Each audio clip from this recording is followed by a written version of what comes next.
Hello, everyone, and welcome to Unicorn Pitches California. Thank you for joining us here today. We have me, Victoria. I'm the event manager at Unicorn.Events, and we have my wonderful co-host, partner at Network VC, Jordan. Jordan is the reason we all gathered here today. He brought all the wonderful guests. So Jordan, thank you for your time. Thank you for the efforts in helping everything happen. I'm gonna pass the mic to Jordan in a second, and let's proceed. These events are happening thanks to our great sponsors. And our first platinum sponsor is Network VC. We have our golden sponsor, which is Silicon Valley Syndicate Club. And we have our silver sponsor, Startup Inc. Our events are organized on 3 different levels. Today is the first local level, Unicorn Pitches. The startups that win at this level pass to Unicorn Battle, which is a regional representation for every region that we have at the international pitch event. And then we also have Global Final, which is Unicorn Cup. We invite everyone present here to join us. Please mark the date. It's going to be 1st of December, 2022. We have an ecosystem of smart software solutions. And at the heart of our ecosystem, we have Network VC, which is syndicate fund and the venture capital platform for this decentralized VC community. We have Startup Network, which is a marketplace for startups. At this point, we have more than 23,000 startups represented there. It's public access, so you can explore startups presenting here today if you access the platform. Besides that, we have Startup Inc., which is the part of Network VC ecosystem for venture market participants. It allows us to invest in extraordinary startups and engage investors, entrepreneurs, corporations, and professionals who want to explore them too. We have Unicorn.Events, which is where you are right now, and it's the world's largest online startup pitch contest. We have VC House, which is a closed online community created exclusively for the VCs. We have Silicon Valley Syndicate Club, which is a special structure that allows business angels to invest in the startups together with us to find the best deals on the market. You can explore all of these solutions with us, and all of them are represented on our websites and connected to each other. Everything here is happening thanks to our wonderful partners. Our judges represent these funds. You can also feel free to connect with them, explore their solutions, and you will surely see them also collaborating with us for some of the next events. I'm going to pass the mic to Jordan to introduce our amazing guests. Jordan, just let me know, and I'm going to click for the presentation for you. Thank you for inviting everyone, and please. The stage is yours. So well, thank you very much. This is my tribe. Some of these people I truly love with the depth of my heart, and some of them not so much. But they're all great people. We have been together for a couple of years, some of them longer than that. I won't call out all the names, but I know each and every one of you personally. I appreciate you supporting this, and we're going to make this an engaging, productive, and hopefully fruitful one for you. Alexander, Alexander S., would you like to introduce yourself in 30 seconds or less, sir, and tell us what's good about you, sir? Okay, thank you very much, Jordan. Happy to be here. And great, Jordan, that you decided finally to organize this event. Oh,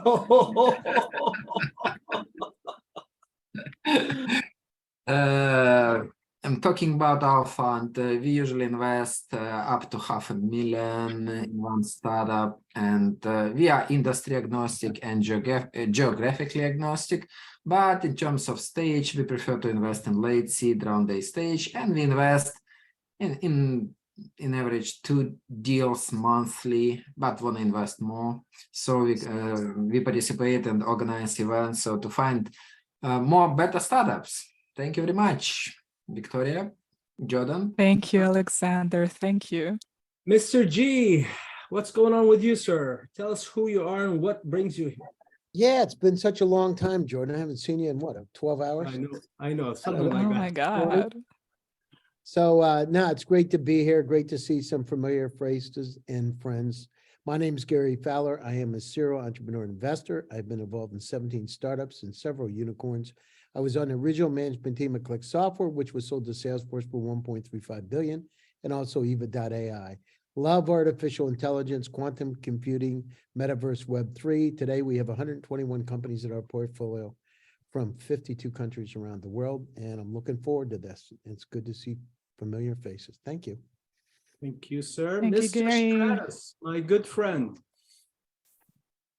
Thank you, Jordan. And nice to be here, and nice to see all the other friends also, Marcelo, Victoria, Gary, and so on. Okay. So my name is Sudhir Kadam. I'm the venture partner at FIDA Growth Partners in the Silicon Valley. Our portfolio comprises of B2B frontier startups in AI, NLP, AR, VR, computer vision, IoT, robotics, and autonomous enterprises. My role is of venture building to put startups with early adoption on the right go-to-market path and provide market access for growth and scale. So we have been very fortunate that for the last 4 years, we have been having one exit every year. And Jordan, I have to tell you that, I was thinking that I might have to close this year without an exit, but just yesterday, we are taking another company to an exit. So that's what we focus on. We focus primarily on companies that we are able to take to an exit in about 3 or 4 years' time, so that the founders make money and we also make money. So that's Sudhir Kadam. Thank you.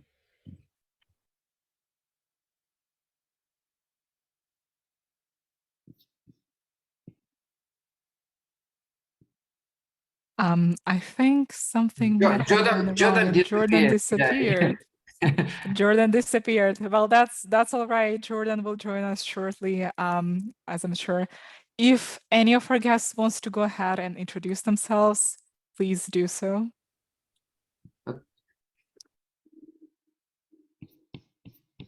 Yeah, I can. Jordan. Hey, Jordan, come Bill, back go on. ahead. Yeah, I'll just do a quick intro, I guess, to fill the little white space. Bill Berry with Ignite GTM. I just met Jordan last week, and we had a great conversation. Wow. I'm just based out of San Jose, and my background is actually network, cybersecurity, and cloud infrastructure. And what Ignite GTM does, we're a small and mighty group of go-to-market advisors. So product, UX, marketing, sales, biz dev, all the major components that an early stage company needs to go to market. We have that all in house. And I believe Jordan and I clicked pretty well to a point where he's like, hey, love for you to join the this event and provide some questions and opinions from a go-to-market lens. So happy to be here and good to meet you all. Well, hopefully you will find some companies that you're interested in. Yeah, absolutely. Sounds great. Jules, please go ahead. I will also fill the white space. Good to see a bunch of familiar faces here. Jules Walker, I head up business development for KPMG's emerging technology practice in the US, which means that we're looking for cool young companies that are in the process of growing and see how we can help them grow and take them across the finish line of IPO, not the finish line, but across the line of IPO and be a resource for them going forward. I also do some angel investing on my own and a lot of mentoring. And I just love these pitches. I always end up being amazed by the technology and meeting new people. So thank you for having me involved. No, thank you for coming by. We appreciate that. All right, well, while Jordan is out, I think it's a good opportunity to introduce myself. I'm a local investor from the North Bay, from Sausalito. I'm a partner at Voice Capital, and I'm here as an angel. I have 5 exits so far as an angel, not as many as others. I think Sudhir has more. I invest up to 250, 300K. My background is in AI, so I really appreciate all the unicorns that are spending a lot of time in that space. I also like autonomy a lot. It has an AI component to it. I'm a little bit clueless when it comes down to Web3, so I started attending several events and educating myself. I haven't seen an opportunity yet. So I look forward to all the presentations and see what comes out of it. That sounds amazing. We're actually going to have a Web3 event in just a week, and it's going to be Web3 and Metaverse startups in Unicorn Pitches, New York and Boston. So we're also looking into that area. Marcelo, please go ahead and introduce yourself. Happy to have you here. Hi, everyone. Thank you so much for this opportunity. It's always a pleasure to be here. We learn a lot from the expert board, from the companies that present here. Great family face here, Gary, Suji, Alexander. I don't know what happened with Jordan. I hope he comes back. He's our big hostess tonight. So thanks for having me here. I'm in Boston. We running an investment fund. We are investing from $500K to $5 million in all kinds of companies, no specific sector. We prefer cross-border companies, but anyway, best of luck for each company I'm gonna present tonight. Please concentrate yourself. I love the new format. You have more time to talk, more time to exchange what you have to deliver. Please concentrate yourself on the monetization process, the business model, how you are different from the other company, specific technology, etc., etc. Okay. Best of luck for you. Thanks again for this opportunity. Thank you, Marcelo. That's a wonderful piece of advice. Everyone wants to know the exact concrete plan that the company wants to take to actually make good use of that money. Tony, please go ahead. Sure. My name is Tony Zernoon. I have a similar background and story like Bill. I've interacted with Jordan and he invited me to come sit in. It's great that we're seeing more investors, advisors in the cybersecurity community. My passion is in cybersecurity and AI, an intersection of the two. About 5 years ago, I created an institute called Human Capital Ventures, which is the trusted human bridge network for cybersecurity and adjacency market. By that, I mean Web 3.0, telemedicine, fintech, cyber insurance, and other ones. As it was talked about, there's a lot of good tech coming out of many different places, from IIT to 80 to 100 teams from Israel, and they all fail on 3 little letters, GTM. And I've been a practitioner in cybersecurity for 20 plus years when it wasn't sexy. I help startups and big companies build partnerships. And what I can tell you that almost every one of them are failing into that. And unfortunately, unlike other platforms or other verticals, what's happened is that we tried to solve an alert fatigue problem that we all had because of a talent gap. And we ended up creating, and by we meaning the venture community in Silicon Valley, created a problem, a syndrome worse than, I would say, probably worse than COVID, which I call the vendor fatigue problem. Those of us that have been in the space, they know what I'm talking about. So I'm really interested to see the intersection. I'm interested into Web 3.0. I've already started kind of investing, advising companies who are trying to solve Web 3.0 and enterprise security, telemedicine and cybersecurity, AI and cybersecurity. So I'm part of a couple of think tanks that we're actually trying to solve those problems, and here to help, here to collaborate, to partner. And it's amazing that Jordan and you guys have pulled all these people here. So for me, this is just kind of massive absorption, you know, and I already see some great connections I can build up. So thank you for having me. No, thank you for joining us. I take 5% from every dollar you make from this connection. Oh my gosh, Jordan, so happy to have you back. See, I needed to say that before Jordan came in, and now he came in. I lost my internet connection. I don't know why I lost it, but it was right on time before Marcelo came because I have my yellow card ready, Marcelo. Are you alive? Are you alive? That's good. Yeah. Elena, did you want to say something? Oh, we lost Elena. All right. Sorry, guys. Yeah, actually, I want to introduce myself as well, say a few words. So my name is Alena Zhirich. I'm based at the moment in Los Angeles. I'm a part of a consulting company called Global Age Market. So our focus is we help startups to go global. I also work with startups as an advisory board member. So guys, I wish you, thank you, Jordan, for inviting me. And I'm happy to be here in such a great company. So I wish good luck to all our participants, and the best will win. Thank you for being here. Really great to see you as well. I was missing for a minute or two. Did Baharat say anything? Baharat? No, Jordan, it was like half an hour. Yeah, but you sensed Tony talking about money and you immediately came back. Maybe we should have started talking about this earlier. But yeah. I want to introduce Baharat, a new person. He's been with go us ahead. for a while, but I want him to introduce himself and re-engage, my friend. Thanks a lot, Jordan. First of all, it's a pleasure to be part of such an elite panel. I'm not probably as accomplished as some of the others are, but yes, in my short angel investor career so far, I have invested in about 30 technology companies, mostly based out of India and Southeast Asia. I'm a serial entrepreneur. I'm building Rovi, a partner app, and I advise a lot of early stage startups on product strategy. So, and I really look forward to hearing some of the pitches because I'm going through, a very similar journey myself again with Rovi. So yeah, really looking forward to the event. Welcome back. So where are you calling from?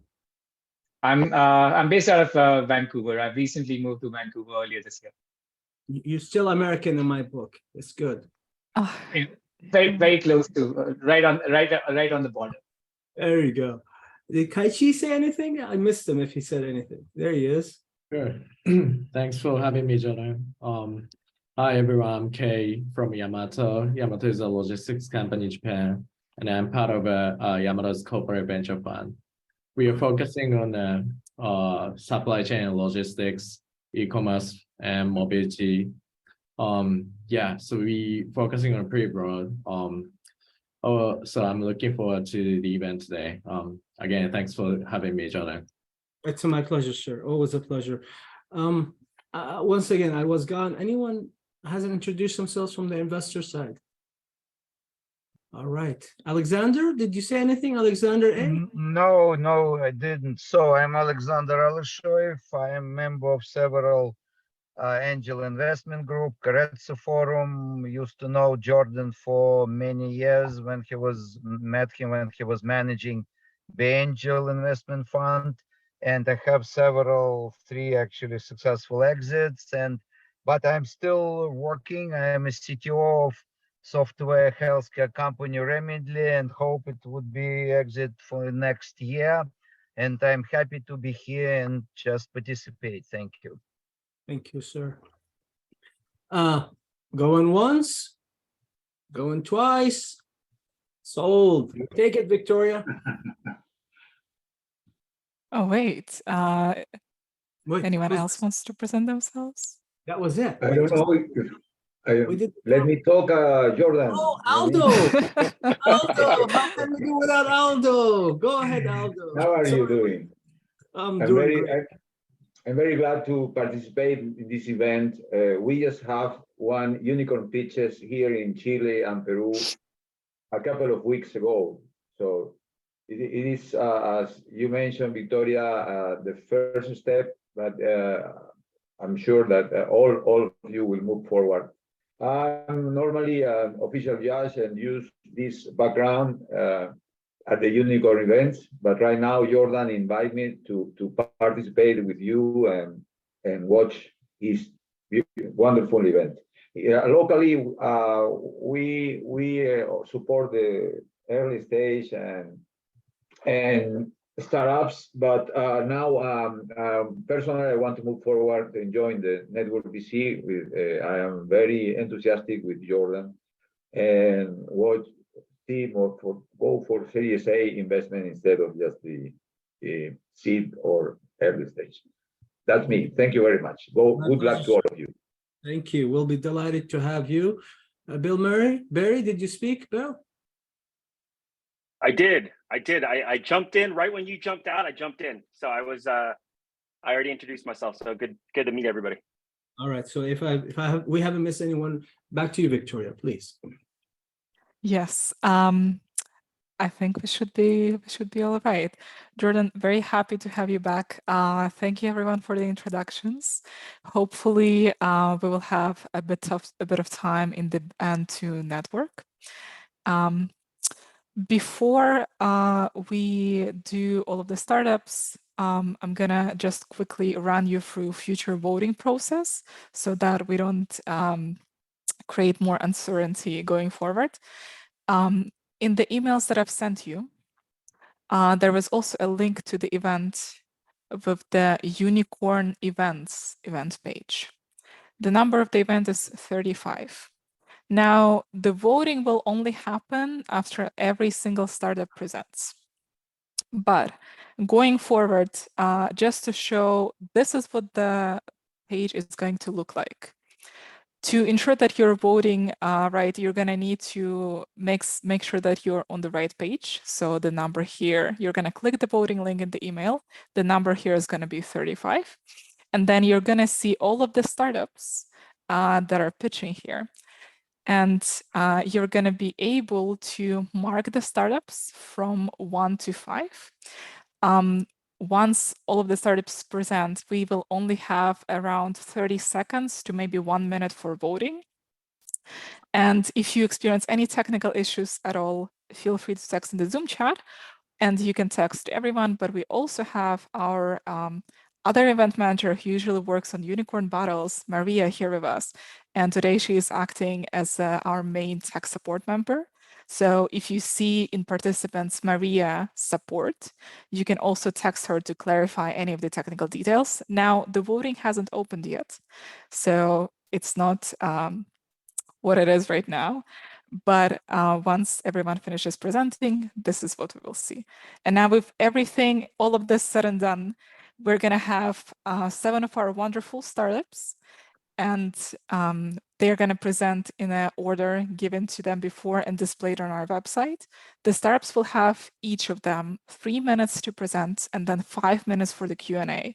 And once again, I'll let Jordan take it away because he was the person who brought a lot of them in, scouted them, became their friend, became their mentor, I hope, for a bit, to support them and learn how to best showcase their product, their business, and their ambitious plans for this presentation. Jordan, would you like to go ahead? I will stop screen sharing, and our presenters should be able to screen share their presentation once you give them a go. Jordan, you're muted. You're still muted. How about now? You're now unmuted. Thank you. Okay, great. Kerry T, Daniel, good guy from Colombia, sharp as it gets. He's very ambitious, great company. I don't want to steal his thunder, but he's a guy to know. And if you haven't connected with Daniel, please do. And I wish him all the best. He could be the next unicorn in south of the borders. Daniel, it's all yours, sir. Hi, guys. Can you hear me? We hear you loud and clear. Okay. Well, thank you, Jordan. Thank you guys for having me here in this pitch. My name is Daniel Cuervo. I am the CEO and founder at Carrot, and we are a tech-enabled last-mile delivery company focused on underserved industries and trying to change and disrupt with technology and impact. So I have 15 years of experience in logistics. The first one was creating the routing software that today is used by the 911 line in Colombia. And the second one is creating a wholesaler in Mexico, which I grew to a 700 people company, focusing on reaching 30,000 little stores every week. From this experience, what I basically learned is that for companies that have secondary distribution, the most important and their most important problem is the last mile cost. And this is the part from the distribution center into the end user. And the reason this happened is because companies do not use any planning software. So for this reason, we created Carrot and made it our mission to perform carbon neutral, efficient last mile deliveries for underserved industries in Latin America. And we do it by empowering gig economy drivers with our route optimization technology. We're focused in Colombia, Mexico, and Brazil, which together represent 65% of the GDP of the region, and focused in the CPG industry, which basically sells 70% of their products in over 2.5 million little stores that we visit every week, and direct sales companies that need to serve 40 million people every 15 days. What is it that we do for them? We created a technology that allows us to integrate into the value chain and deliver cost-efficient and service-efficient logistics. We do it differently because our technology allows us to be efficient, to be easy to use, to have real-time tracking, and to engage all the independent drivers. For this reason, in the last 18 months, we have been able to grow the company into having an ARR of $14.5 million. We have been able to engage great institutional investors in our seed round and be part of the ecosystem. And we have been able to grow our North Star metric into 410,000 deliveries per month. And we have done it maintaining positive unit economics and great service levels.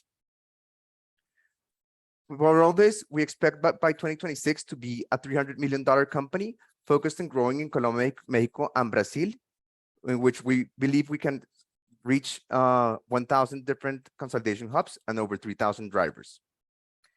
We have also implemented a new pilot in the fintech space, where with the information from the little store, we expect to also create a new revenue stream of over 50 million people, $50 million. And we have done it because we have a team of over 70 people. It is great to be here, and I hope to have any questions for you in the few next minutes. Thank you so much.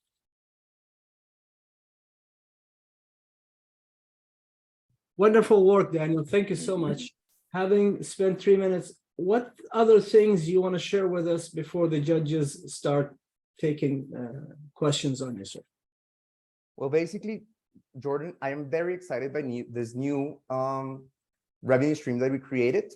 We're basically right now targeting and delivering to over 40,000 mom and pop stores in Colombia and Mexico.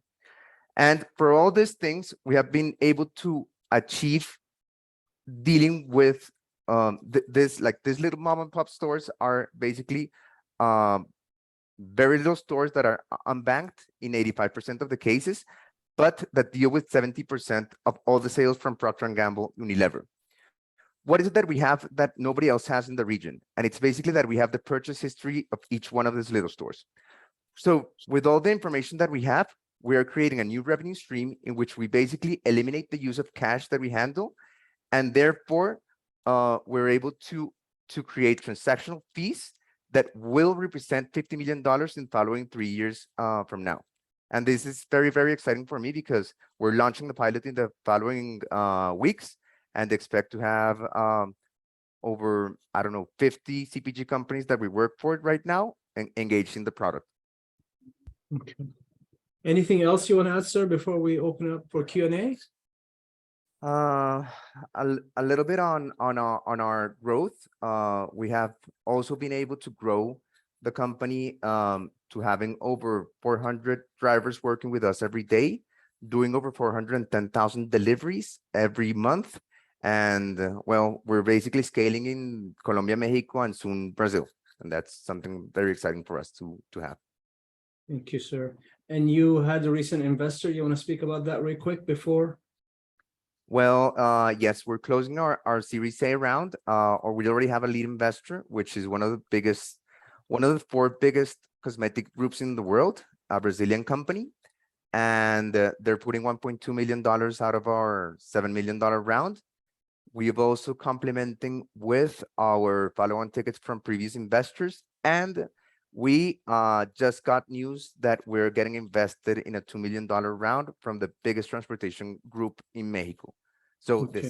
this is very, very exciting for us. And well, Yes, yes, sir. All righty, guys, have at him. Tell him what's wrong with him. Come on, everybody. Can start with you, Marcella. I know you're itching to take a shot at this guy. Anybody, please. If Marshall is not ready, I'm ready. Yeah, to ask. we have more people with the hands up. So Go, guys, go. Anybody. Can you hear me now? We do. This is great presentation. It was going a little bit too fast, Daniel. So I failed to recognize your revenue streams. I understand some of that comes from payments and the payment system you have.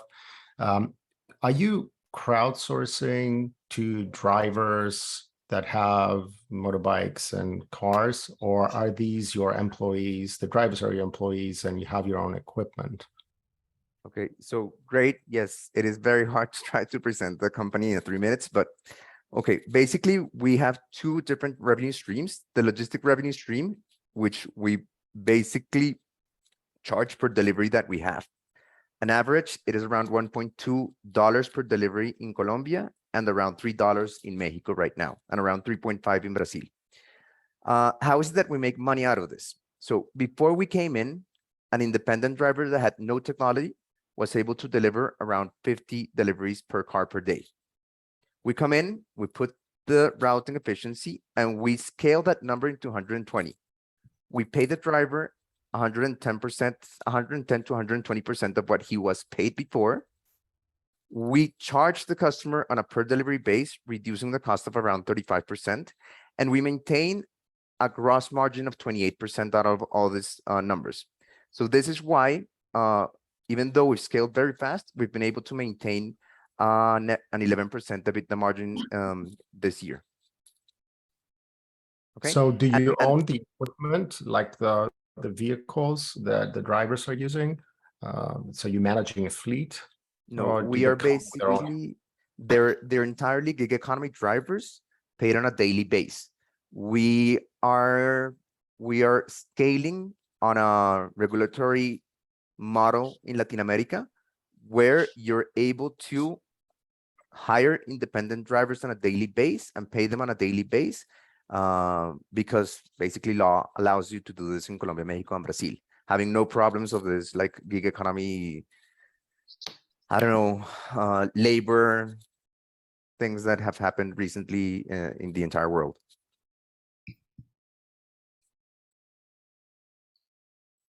So I'd like to go next, Daniel, not a question, but just a clarification. The revenue that you're showing, 14.5 million ARR, is that your net revenue or your gross revenue? Is it your gross merchandise value, or is it your gross transaction value, or the net revenue to you? So the 4.5 million on ARR is the addition of all contracts that we signed with corporate CPG or direct sales companies. Right now, so when we are able to scale all of those 100 and something contracts to their maximum, that is the amount that we're going to be able to invoice. Right now, we're invoicing on a monthly base around $600,000 monthly, but we expect to scale that into 1.2, which would be around the number that we need to be able to deliver to the 14.5. All right, thank you. Daniel, for clarification, it's Jordan, what's your 2022 revenue? We expect to close the year with around $7.5 to $8 million in revenue. Top line revenue, right, sir? Yes. And then out of all that, 28% is our gross margin, we pay our developers, our administrative team, everything, and on the bottom number, we reach to 11% EBITDA margin. Check that. Awesome. All right. How much time do we have left, Victoria? I have We one more. will, I think we Yes. can take 2-3 more questions and then we should be done. So can I jump in, Daniel? First of all, if you can walk through us a little bit more your competitors, because I see currently in Brazil so many drugstores looking for doing their own deliveries with their own team. So how you can manage that, the competitors, and how can you be really attractive to the drugstore specifically? Because I see so many people trying to do the same job, specifically in Brazil. Okay, so that's why I'm asking you, because you mentioned Brazil. Okay, so thank you, Marcelo. Well, basically, right now we've seen a lot of investments and a lot of new log tech going into the e-commerce segment, right? So basically in Brazil, you got, I don't know, you got Lala Move, you got Logi and other big players right there. Yep. However, nobody's focusing in these underserved industries, which are Unilever reaching to the varejos, or Natura reaching to their 3 or 4 million independent consultants. And why are they not focusing on this space? It's because the technology that you need to be able to really create a value proposition for these new segments is a lot more complex than just routing with a time frame restriction base. So what we're doing is we've created it from my 15 years of experience creating this technology. I was able basically to understand what is it that you needed in routing, what is it that you needed in the driver app, what is it that you needed as in different parts of the logistic part system to be able to really create value. So right now, having said this, our main competitors are very traditional transportation companies that are able to basically on a manual base reach and be able to deliver between 5 and 10 different vehicles. And our corporate clients need to hire, I don't know, maybe 20 or 30 of these different companies. We're aggregating all that using technology to be able to scale and also complementing that technology with a network of Uberized warehouses where we're basically taking the consultants of Natura, for instance, and transforming their houses into cross-docking points. So what is a cross-docking point? It's basically, instead of going out and delivering one car, delivering 150 different stops, they go out and deliver maybe 5 different stops into this independent consultants. And they are the ones responsible for the end user delivery. By doing this, we're complementing a very good technology with a great logistic network that allows us to create short-term and long-term differentials with other startups or other traditional companies that want to enter into our space. So yeah, that's basically how we're competing with everybody else. Thank you very much, Daniel. It looks like you answered everyone's questions, and that's exactly the time that we had. We will have time to talk more during networking, so you will have people coming in, I assume, in your breakout room to discuss stuff more in depth. And then, Jordan, how's it going? I cannot see you, but I can feel that you're somewhere in there.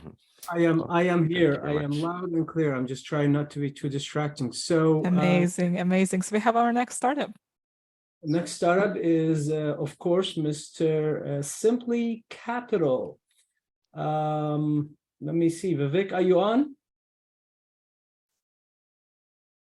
Vivek, can you hear me? I can. Can you guys hear me now? We can hear you. Vivek comes to us from the Netherlands. He is a GE ex-employee, and his co-founder is also a GE, General Electric. They bring good things to life. So Vivek, tell us how you're going to bring good things to life for us over here. Right. Thanks, Jordan. And hi, everybody. So did you know that in the US, 3/4 of the mid-market companies have poor cash flows? And of those, 94% of them still use manual spreadsheets to forecast and manage cash flows. So Hi, I'm Vivek, and I'm the CEO and co-founder of Simply Capital. And I'm here to give you an example of a business where if you think about a business and look at that, the money coming in from the sales that they generate, they usually have uncertain cash flows, cash inflows, which are typically very lumpy because their customers don't pay on time, and the companies don't really know when their invoices are going to get paid. But on the other hand, you have a very rigid cash outflow because they have to continue paying their suppliers on a frequency, on a regular frequency, to make sure that their products are being made. And to do that, they need to ensure that they have enough cash balance in their bank accounts. And so these businesses are forced to maintain large cash balances, which leads to a higher borrowing on their lines of credit, which leads to lesser money when it comes to investing, and ultimately lower cash availability. So that's where Simply Capital comes in. We use AI to make cash predictable and available for these businesses. We predict from when it comes to cash inflow, we use our AI algorithms, predict the late payers. We send targeted emails, and we are building a payment platform where your customers can pay online. And we've seen that 40% of all past dues are because of disputes. And that's why we've built an online dispute management process, which is then again going to speed up cash inflow. On the other hand, we have, when you think about a cash outflow, we have our proprietary AI optimization algorithms, which recommend payment dates. And then you just go ahead and approve and schedule, and your suppliers get paid. So what happens is that as your cash inflow gets more predictable and speeds up, and your cash outflow slows down, you have on an average 20% more cash in your bank account, which leads to a lower borrowing or a lower utilization of your lines of credit, and therefore you have more money to invest in growth. This is a screenshot of our MVPs where you can actually, our screens are totally customizable. You can configure your own layouts, and we've received very good accolades on our UI design. So what makes us unique? So if you think about the competitive landscape, you have a lot of providers out here that are focused on either giving you AR improvement or receivables improvement solutions or AP automation solutions. You have companies that serve more than $200 million revenue customers, and because these customers can afford to pay a significantly high cost price for their services. So that leaves a relatively underserved small and medium-sized market where there's little to no competition, but at the same time, given today's economic conditions, these are the companies that need a solution like Simply Capital the most. So if you think about a $2.2 million companies from the previous page, even a modest 10 to 15% penetration leads to sort of a sum of about $3 to $4 billion. Our go-to-market when it comes to targeting, our initial strategy is to focus on manufacturing, construction, business services, and the healthcare segments. When it comes to our sales strategy, we are focused on talking to banks and FIs. We have a very unique lead generation firm that we are working with that is giving us access to CEOs and small business owners and CFOs, and we are entering into GTM partnerships. When it comes to integrations, we are building almost like a plug-and-play solution where we are building APIs for the 7 major accounting systems out there, which will give us access to 95% plus of the market share for all of these 2.2 million companies. And when it comes to expansion, there's a lot of scope in the US, but in the second half of next year, we are hoping to expand to the UK and to Canada as well. Why us? I've been doing this for 20 years, like Jordan said, with GE Capital, where I've actually deployed this across multiple GE businesses like healthcare, aviation, transportation with resounding success. Rakesh, my co-founder, he's also had 25 plus years of experience creating innovative working capital solutions. And together, we bring a wealth of knowledge when it comes to how to optimize working capital. Our traction, we're a pre-revenue company, B2B SaaS. So in June of this year, we released our proof of concept. In August, we launched our MVP. And we were very excited because within 5 weeks of the launch of our MVP, we deployed our first customer. And this, in fact, about half an hour ago, we signed another letter of intent. So this is now 3 letters of intent that we've signed, that we have a very strong pipeline. And we also have 2 GTM partnerships that we've signed within a space of 4 to 5 weeks. And we also get our initial feedback is really good, and we are really excited about the possibilities. So in today's environment with a rising cost of capital, rising interest rates, it's really important for a business like Simply Capital to be deployed for small businesses, because we know there's a need in the market, we know there's a gap, and we know that a solution like Simply Capital is going to be there to help these small businesses. So thank you for having me, and love to answer your questions. So quick question from me. What is your deal size when you deal with this company? You said you have 3 in the pipeline. How much would that add up to in terms of revenue? So that's a great question, Sudhir. So we have sort of a revenue-based pricing tier. So depending on if you're a less than $10 million company that becomes our customer, for example, we'll charge you about $250 a month. Versus if you're a $200 million company, we'll charge you with a complex ERP system like Oracle and SAP. We'll charge you sort of a 25 grand to 50 grand implementation fee plus $20,000 or $30,000 per year contract. Okay. I really like the fact that you're using AI to predict the cash flow. The thing that gives me pause is that you're targeting the smaller customers, and in order to build a robust and fairly accurate prediction model, you need data. Small customers don't have data. So where do you get your data to make those predictions? That's a great question, Stravis. I think our ideal client profile, in order for our AI models to work properly, we've said that we need a volume of at least 200 to 250 invoices on a monthly basis. So if you think about a customer, like we were talking about to a company in California, California says Shellfish, they only have 30 customers and they have 30 invoices a month. And so in our first conversation itself, I told them that, guys, you're probably not the right business for us. So we've mapped out what our exact ideal client profile should be. And you're right, we need a certain minimum invoice volume for our AI models to work properly.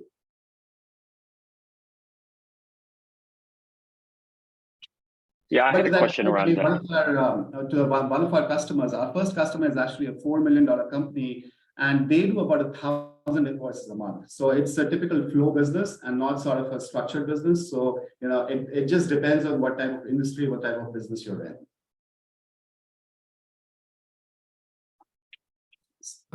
You're going to talk more.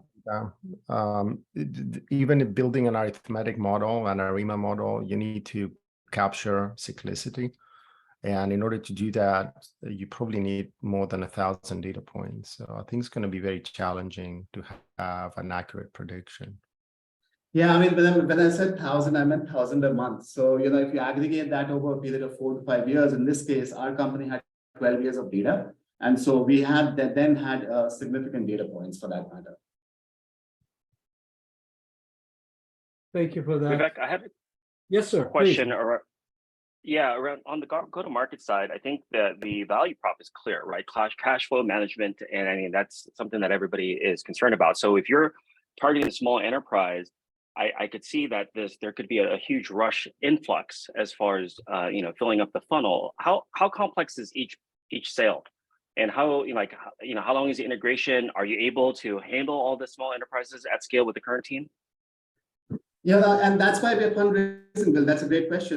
Our typical customer acquisition time period, it takes about 4 to 6 weeks. And it's just because I think small businesses are not familiar enough with how important cash management is. They think that they can make do with Excel spreadsheets. So our first 3 or 4 conversations with the CEOs and CFOs is just helping them understand how important and how critical cash flow management is.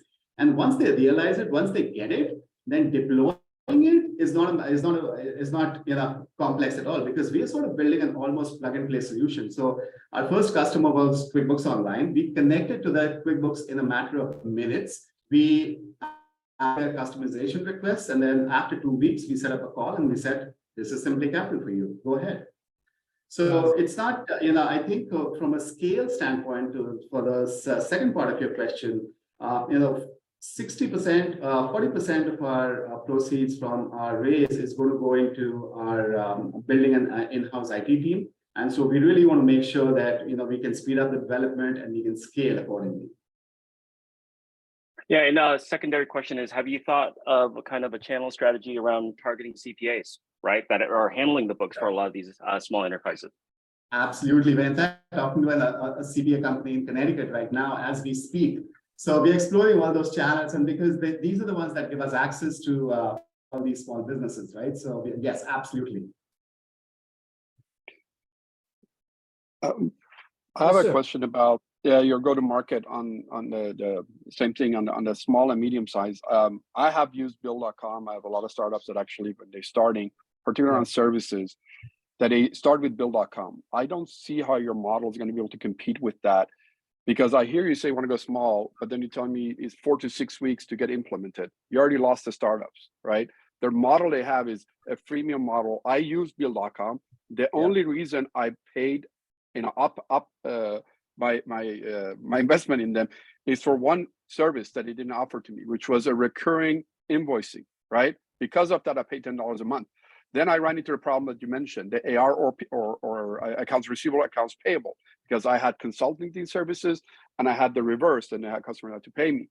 So Build.com is great. What he didn't give me, I can give you a specific example, which I empathize with what you mentioned, is I remember actually one of my COOs, I hope if he was here, he would tell you, he knows exactly what you're talking about, the cash flow.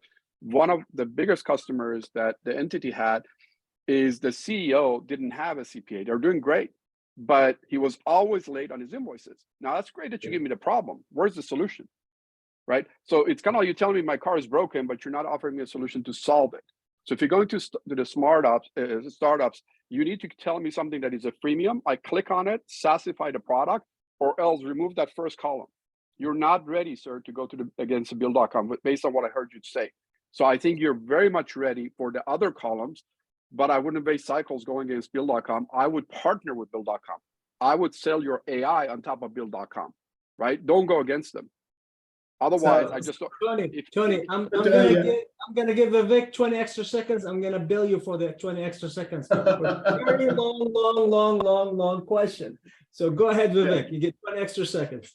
So thank you, Jordan, and great question, Tony. And just to clarify, we are not going to compete against Build.com, because what Build.com doesn't give you is the AI portion of it. Build.com will not have the AI capability to stretch out your payables or to optimize your receivables. Our first customer, for example, we deployed Simply Capital, but they continue to use Build.com to make those payments. So what we are saying is that from a builder, we're never going to compete against the Build.coms or the Stripes of the world, but we are going to partner with them in some shape or capacity at some point, or maybe we build up our own payment rails. I'm still evaluating that concept right now. But for me, Build.com is more of a payment provider or a payment channel rather than Simply Capital that actually optimizes your working capital and uses it to free up available cash. That's something that Build.com will never do for you. Thank you, Vivek. Well, it looks like he gave you a long question. Don't give him a very long answer to it. It's not a tit for tat. Yeah, of course. Obviously, it looks like we all have a lot of things to talk about here. But But I want to give Vivek one shot. Vivek, 15 seconds or less. Why should this organization, this company invest in you? I think it's a great question, Jordan. I think 3 points. One, Rakesh and I, we are industry veterans. We've been there, we've deployed it. We see how optimizing working capital can make a difference in small businesses. Number two, there is a need in the market, and there are no key players out there that are helping these businesses. And last but not least, I would say, and in today's environment, the economic environment with the scarcity and the rising interest rates, in order for businesses to succeed, they need a platform like Simply Capital. They need it at a no regret price in order for them to survive in this environment. And with that, I thank you for a great presentation, sir. And I know it's Jordan, thank you, everybody. Appreciate you staying up for us. So we're going to go to Mr. Taka, my favorite name. Are you ready, Mr. Taka? Oh, yes. So I met Taka in Santa Clara Convention Center, And then one of our partners brought him over. I said, if two people are telling you something is good about this company, you better look. So here we are looking. Taka, it's all yours. Thank you so much, Jordan, for this opportunity. My name is Taka Kamezawa, Chief Relationship Officer of Truology. We are pioneering metabolite for agriculture, and I will explain you why. As you all know, synthetic fertilizer price go up 300% for the last 3 years. But when they are applied, 70% is wasted. Also, they emit nitrous oxide, 300% more potent than CO2. World need agricultural revolution now. Truology, our soil booster, is a solution. It offers sustainable solution. We help the environment. We have research evidence where we can cut down synthetic fertilizer up to 75%. We have growing field research results where we increase important macronutrients such as phosphorus and important micronutrients such as iron over 20%. We have delivered exceptional ROI for farmers up to 18 times based on yield. How are we going to do it? We signal beneficial soil microbes to work. We increase azospirium over 200%. Azospirium is important for natural nitrogen fixing cycle. Mycorrhizae fungi actually penetrate inside the plant roots, becoming the part of the root structure absorb the water. We increase trichoderma up to 1000%. Trichoderma breaks down the organic matters. What is the secret? We capture useful metabolite expressed by microalgae. We filter biomass completely. We use metabolite microalgae grows in. We are ultimately genetic farm because 2 microalgae strains that we bought 4 years ago still reproducing themselves. So how we are making money? We have sales over $1.8 million for the last 3 years. We have productized sales directly and through distributor. We also sell our equipment. Our gross margin is over 50%, but we are focusing on B2B. We are in discussion with more than a dozen mid-sized agrochemical company and a large agrochemical company. Since we are getting a lot of traction for B2B customer, we expect our sales to increase for the next 2 to 3 years. So please meet our team. I really wanted to focus Angela, our Chief Commercial Officer. Angela was a former executive of Martech. Martech was the only successful microalgae company today. Martech was sold to DSM at $1.1 billion.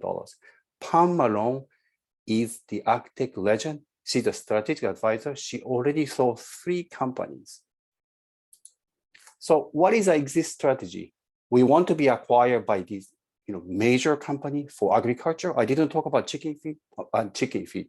We are talking with many of these companies for both core product development and also investment. Thank you so much. That was brief. What else did you not tell us? Because I think there's a little bit more behind the scenes. Tell us more. The chicken feed. The chicken feed. So this is actually a product. So 96% water, 4% metabolite. If the chicken drinks its water, through signaling, it improves the gut microbes. So better feed efficiency and also can fight against the diseases. And we did the thorough research and we have a statistically significant result on this. And in terms of revenue, what's the revenue source in the last, you said 1.1 million, is that what you said? 1.8 million for the last 3 years. For the last 3 years. And what's your forecast for 2023, sir? We would expect to do $2 million. Okay, got it. All right, guys, how about it?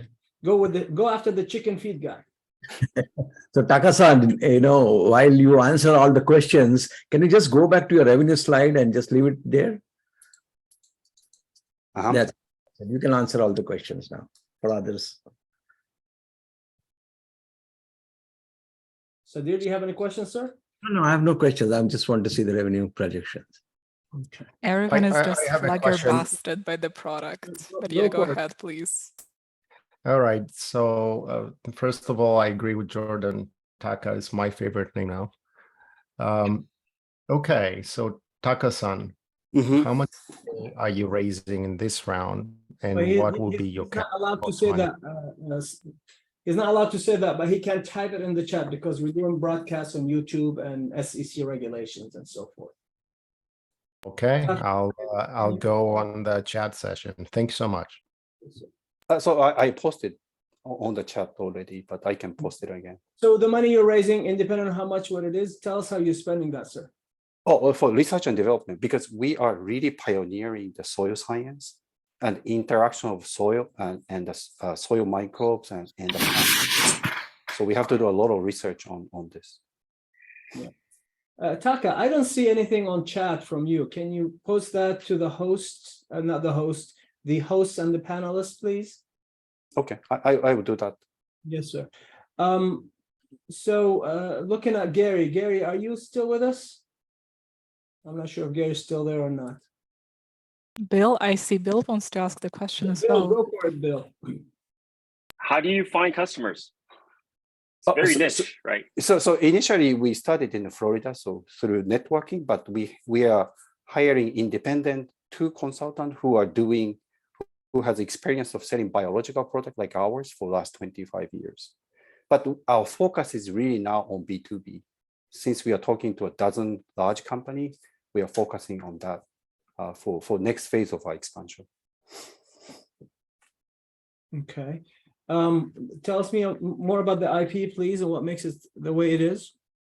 So we have model production patent approved by USPTO, and we have already developed 2 new generation of production technology. Also, we also filed a mode of action, how our product works mixed with a particular fungi. And also the iron deficiency is a huge problem for agriculture. We address it, so we filed a patent as well. Okay, any supply chain issues that you can think about? Not at this moment. I mean, our product is liquid, but thanks to the revolution for logistics, it's very cheap to ship it across from Florida to California, for example. So production, all that stuff, how is that working out for you in the future? So in the US, I think we have enough capacity to expand. So internationally, we want to do licensing. Okay. But our objective is we want to provide the ingredient product provider for large agrochemical company. That's our goal. Tonya, do you have a question? I see you chomping at the bit here. How about you, Jules? Yeah, I have a question, Jordan. Can you talk a little bit more about the competition and what's the differentiator of True Algae versus the others? Okay, so our direct competitor is Harrier. They also cultivate microalgae, but they pasteurize it, so they kill the microbes. We had a head-to-head comparison. We perform so much better. Another thing is this one is already 3-year sample. There is no biomass in it. There's no carbon, so we can mix with anything, even pesticides. So that was my question. Is there an elephant in the room that we're not talking about here? I'm hearing this. I'm hearing that you have a ESG friendly, right? Environmentally safe, sustainable, and that you basically have a competitor to Monsanto's, weed killer that caused a lot of deaths.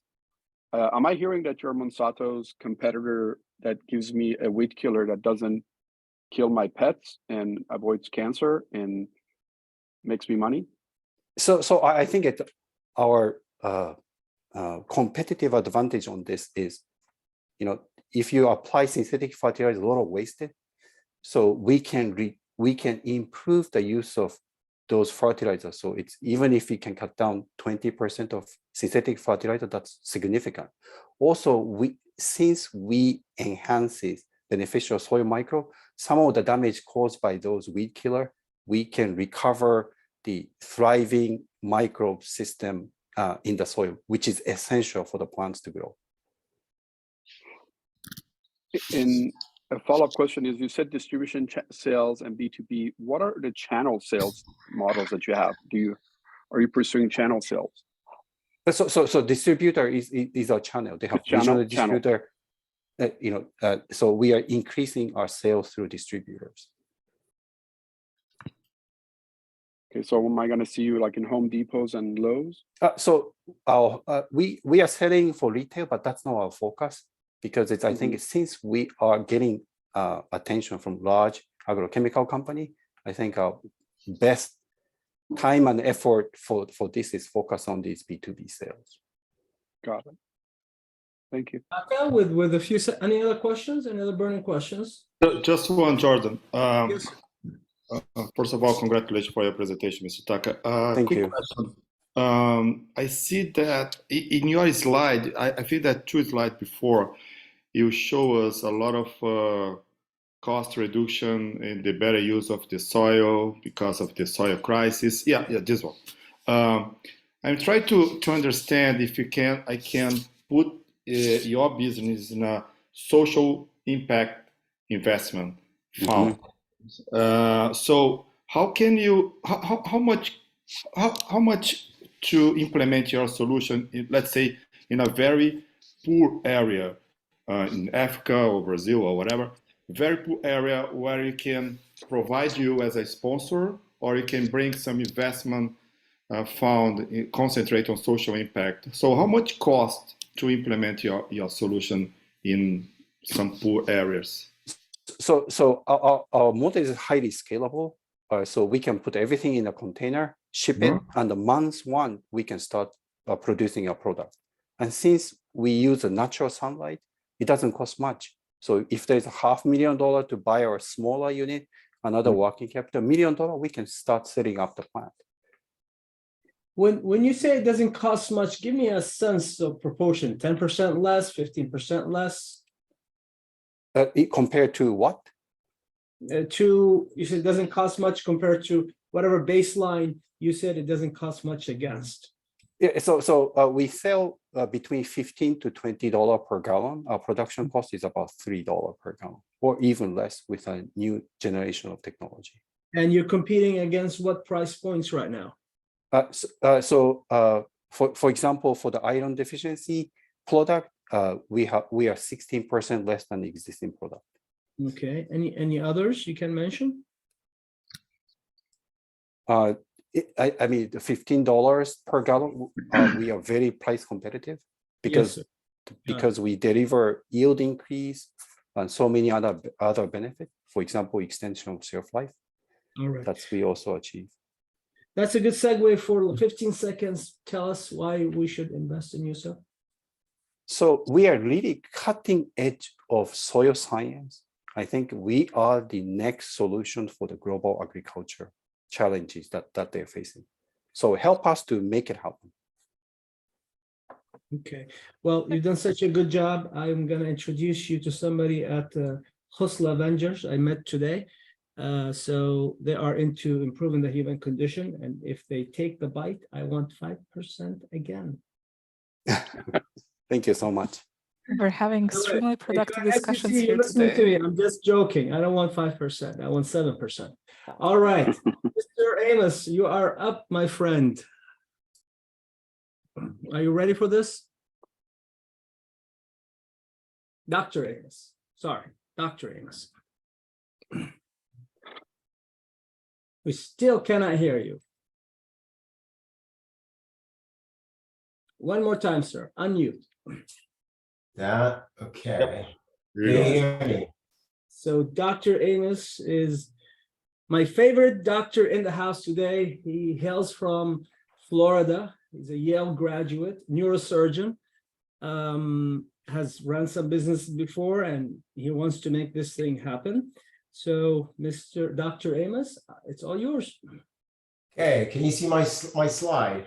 Affirmative, yes, sir.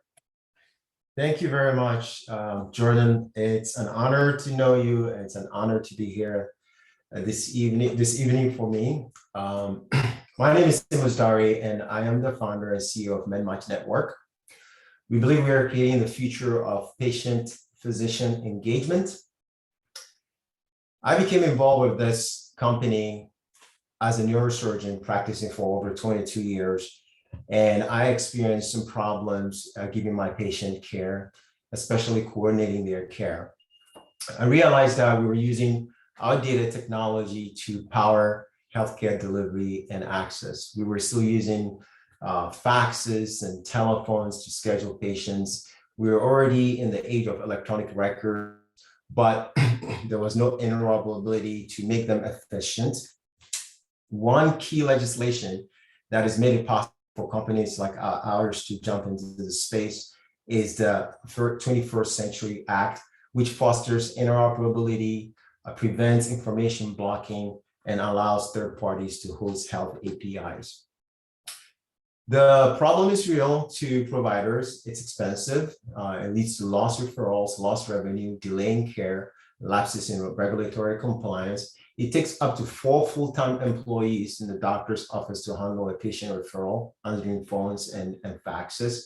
And there's something called referral leakage, which is real loss of revenue when a patient falls out of the system. It's also, if you've ever had to navigate our beautiful medical system, I don't have to say more, between looking for doctors and navigating the insurance platform, going to the website, you understand it can be very frustrating. You're not the preferred number on the doctor's phone line, unfortunately. So what we are building is a single integrated marketplace that connects providers, medical providers, as well as ancillary service providers and a cloud-based SaaS platform. We also are building a patient web application as well as mobile application that integrates into that system, creating a marketplace that's powered by artificial intelligence, source of truth, patient data aggregation, and interoperability. The platform itself is unique, however, it's leverage to solve the very problems I'm describing that actually makes it unique and allow us to file our provisional patent. We have a robust market of 23 billion in SAM and 400 million in serviceable obtainable market. What's our go-to-market strategy? We have built a B2B physician-to-physician platform and launched as of last year. And we have at least 16 providers that we are taking to the platform. We just launched our ancillary service platform this summer and are enrolling paramedical providers such as imaging companies, labs, etc., into our platform. Our patient marketplace application is in production, and we anticipate monetizing as of next quarter. We've used all the strategies you can see here, including most importantly, electronic health record integration. Big companies like Cerna and Allscripts are our partners. We are not competing against them. Our business model is subscription-based with transactional fee. Our biggest revenue driver is the ancillary service, which is B2B. Our projections, as you see below, start to take off in year 3 to 4 when we start to close work. We have a solid team. Myself, I do have experience with going to market with electronic health with eClinical. My partner is a veteran in the medical space and has innovated a few things himself and brought them to market. We have a solid management team and a panel of advisors that we're very thankful for. We are a seed round and we are raising. I'm not allowed to say, but I'm mindful of my time and I'm happy to take questions. Thank you. Thank you, good man. Appreciate it. This is a great engagement you're doing. I know you and I talked a bit about it, and you've had some unpleasant experiences. What did you not tell us in the 3 minutes that you'd like to share with us right now? Well, we are definitely opening and reaching new markets that are untapped with this platform. There are inefficiencies in doctors' time, resources, limited resources. We intend to implement an Uber type efficiency in the system. There's a lot of resources and applications that are digital that is coming as fast as it can and does not make any sense to the providers or the patients, and we intend to bring that to the marketplace and start to connect the dots. So the platform itself is going to allow us to create new markets. Our beginning customers, of course, to get to the platform are the patients, and as I mentioned, but we believe we will have new customers very soon on the horizon, such as insurance companies, hospitals that are very interested in the data that we're collecting through this process as well. Got it. Got it. All right, guys, have at it. It's all yours. Marcella, I see you thinking. Yeah, Jordan, this is Jules. I'm a little unclear on who ultimately is paying you, and I don't think you talked about how much. Can you get into that a little bit more? Sure. Let me see if I can advance to look at that. So this should not be year one. This was the slide I was playing with, but this really should, where it says year one should be promotions. So we have some promotions. However, on the provider side, which where it says year two, it should be premium provider plan. So the providers are paying us. The ancillary services are paying us. So that's the businesses, the imaging companies, the labs, etc., are paying us as well. The patients are going to have certain services for free just to connect to the platform and to interact with the patients. We intend to aggregate patient information as well and provide that service. And when we provide premium services for the patients, we'll charge that, and that will also be subscription based.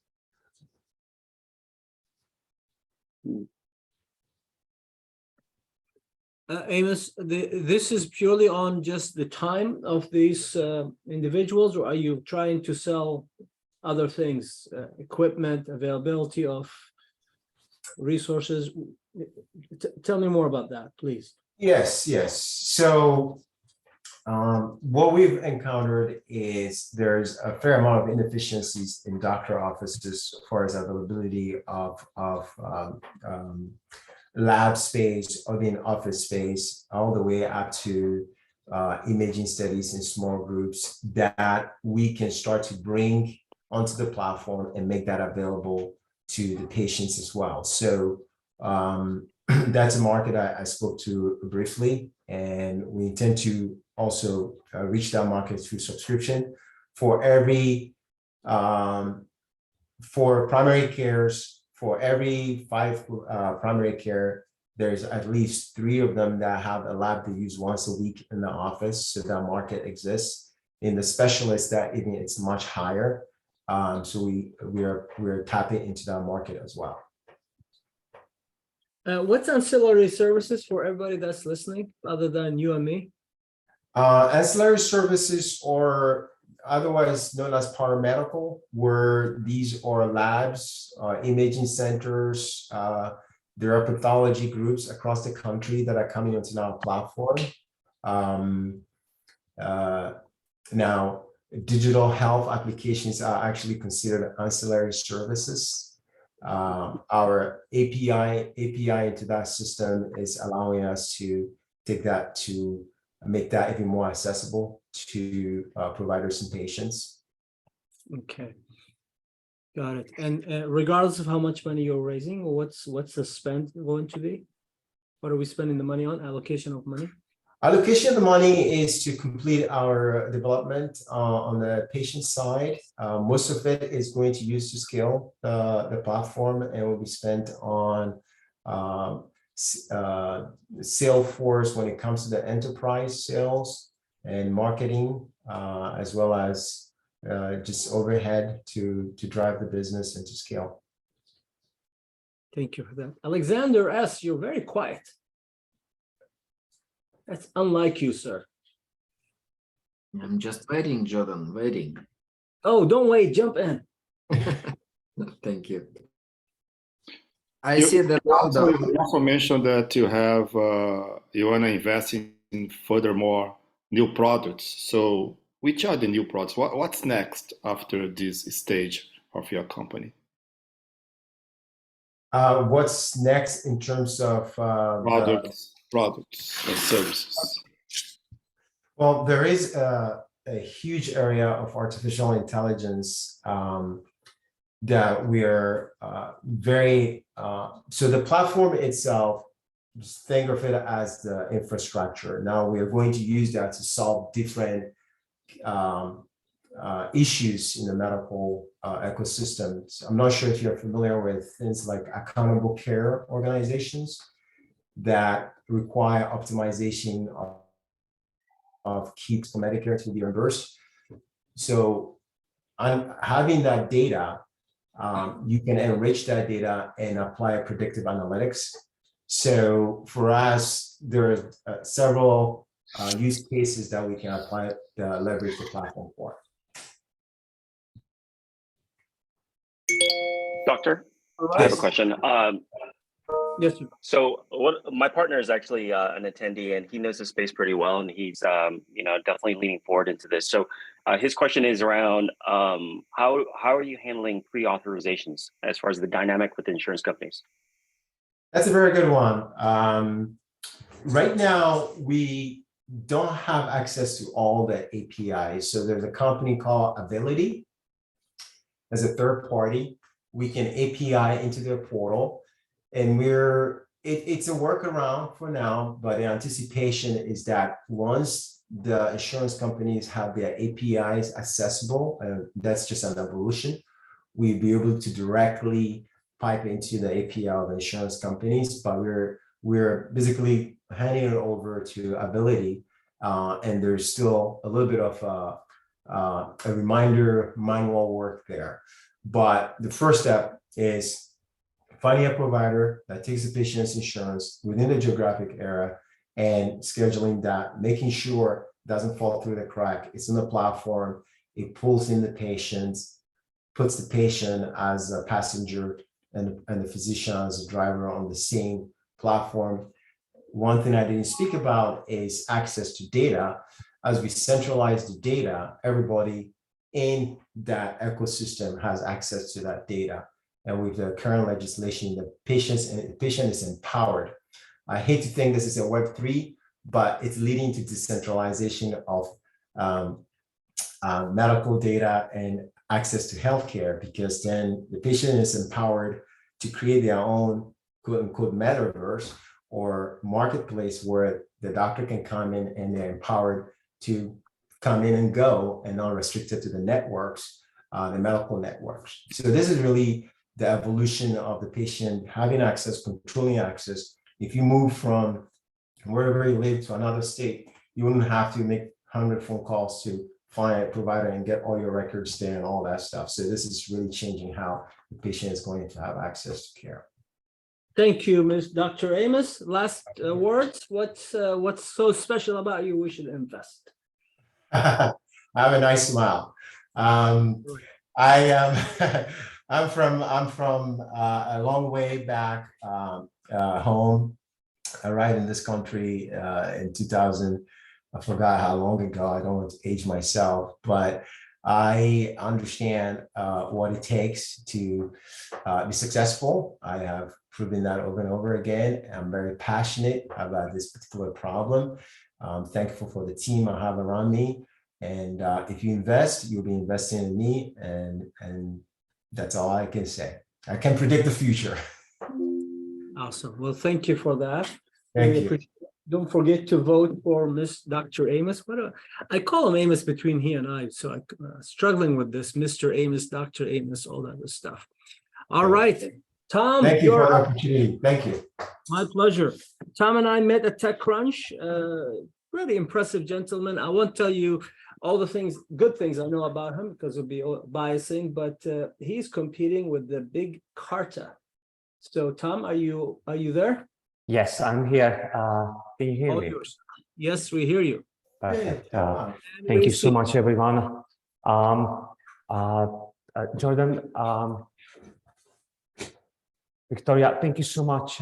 Thank you so much for setting up this amazing opportunity to present our companies. What do? We manage companies cap tables, as Jordan mentioned. We are a challenger to incumbent Carta Global Shares. And over the past 2.5 years, we became one of the fastest growing equity management platform on the market. I will go directly to our growth. So we manage, as of now, the asset under administration as of now is $25.6 billion. We are bootstrapped, and it's really special. It's a really special moment for me because we have started funding platform 4 months ago, and we would like to actually democratize the shares, company shares, on the primary issuance, also the secondary issuance. So we are lucky to get 350, 400 new companies every month. So I will tell you a little bit our growth. Everything is purely organic. We are bootstrapped. I have invested around $900,000 of my money, no outside investment. The way we are right now making money, it's practically we lend startups, mostly startups.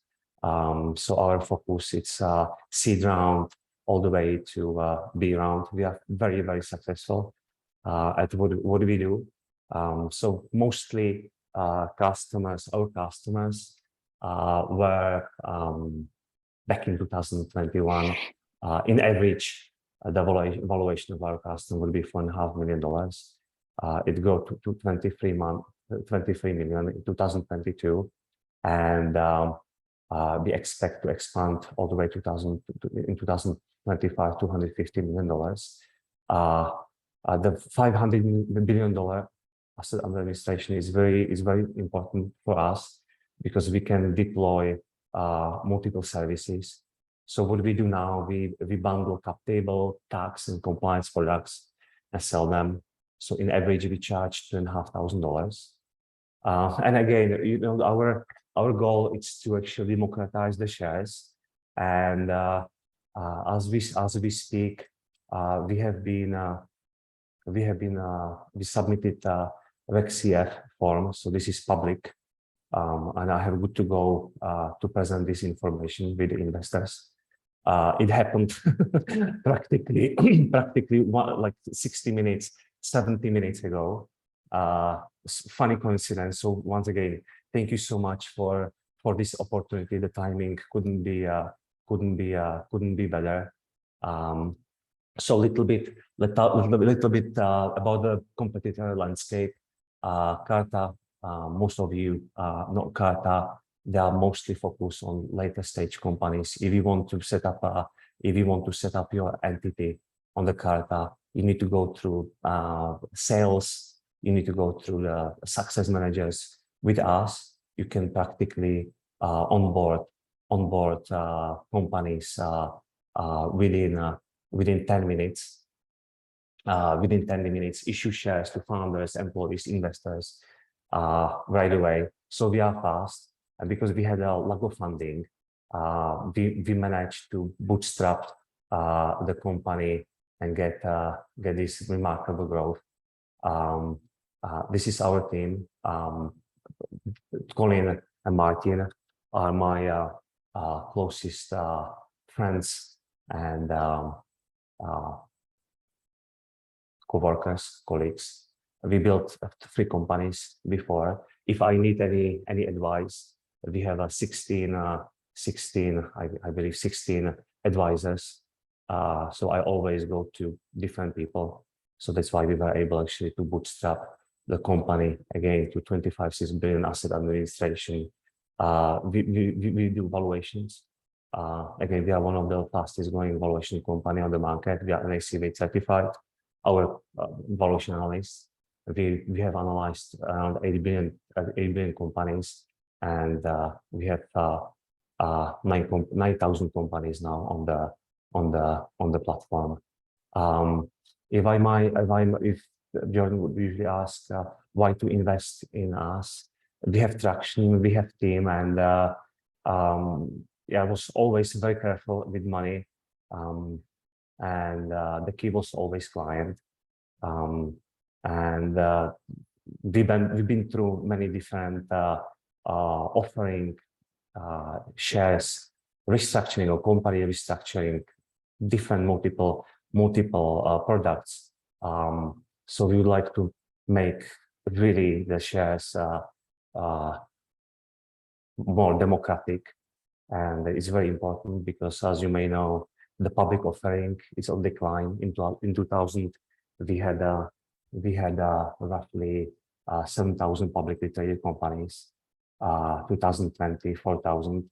So the market for private companies is very important, and as well as to build definitely products around the primary and secondary market. So there will be a use of fund, primary, secondary market, digital asset cap table, and just building what we have right now on the cap table and reach $21 million by 2026. Thank you for that. Just let's step back for 5 seconds. Just talk to me like I am a guy in Starbucks. What does your company do in key bullets? I'm going to do this and this and this. Tell me one more time, please. So one more time.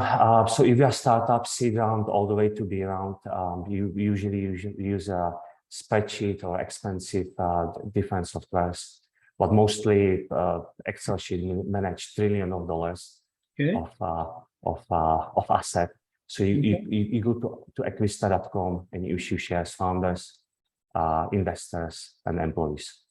So manage the company shares, investors, stock options, all of that jazz. And your current revenue is what, sir? Now it's 600. It should be this year $600,000. So we started 2020, which was $12,000. 2021 around 160, and this year $600,000. Thank you for the clarification. All right, guys, it's all yours. I think Alexander has a question for you. Alexander S. Thank you, Jordan. Yeah, really, a lot of people just raised a hand, and so it's a good idea to use this functionality. Can I ask you about your growth rate in the last months? Because I just read that your growth was 14 times in 2 years, but probably can you tell what was the last? So last 6 months. Last month it would be a growth of 5-10%. Sorry, how much? 5-10% month to month. 5 to 10% month to month. Yes. Okay, and one more question was about your fundraising campaign on crowd investing platform. So I saw that your valuation today is 67 million. Yeah. And so your multiplier to revenue is like 100 today. Don't you think it's too much? And why have not you decided to raise money from VCs, but So first, the valuation is market comparable. So it's practically what was done. For instance, there was an acquisition just a few weeks ago. Capdesk was acquired for that amount of money, practically. Then Global Shares, which was also acquired, I would say, a few months ago. So the opportunity here is the asset under administration. It's for companies very hard to leave the cap table. So we are betting on the future and also market comparable. And sorry, it's your second question. About why have you decided to raise on crowd investing platform but not from VCs? I was always with the clients, so for me it was the clients on my team, and I understand that the VC funding takes lots of time, and I also wanted to test how the crowdfunding works, because that's the first way how to really democratize the shares. And the best way is just to prove yourself that it's possible. And mostly crowdfunding is done through the convertible notes. And what we have done is basically investing directly to stocks, because at the end of the day, if you do the conversion from the convertible note, you know the valuation by then. So it's very important actually for us to test it. So both ways, the time, we understand how we can get everything done in pretty much few days versus the VC funding. And the second, we just wanted to test how it works. Okay, thank you. And time, mostly time, because the client is very important for us. And we have onboarded small companies. We have onboarded also big companies, unicorn companies. We have companies worth billions. Yeah, sorry. Let's give others a chance to ask questions, sir. That way they get some of the things out. Yes, sir. Who had a question, please? I thought some hands were... Yes, Elena. I have a question as a person who is more in technology. So you say that usually investors manage assets in Excel, and how you manage it in 2 Excels? How? what is the know-how? So mostly we are focused on startups. So not really investors platform or equity management platform for investors.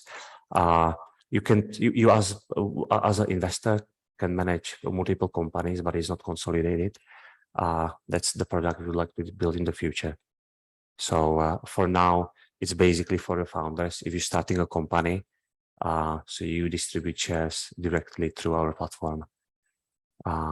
So it's not, and you can of course invite investors to see the shares they own in the company. Good. It's like, what is the stage of your product? Is it like built already, or you? Yeah, it's already built. We have 9,000 clients. We do. You can use the features as a waterfall analysis. So you can do the different exit rounds. You can do round modeling. Yeah, so you can distribute shares to employees.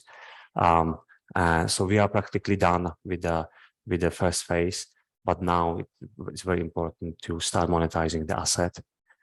We were very successful with 409A evaluation with the cap table, but the future is practically to build more features around the equity.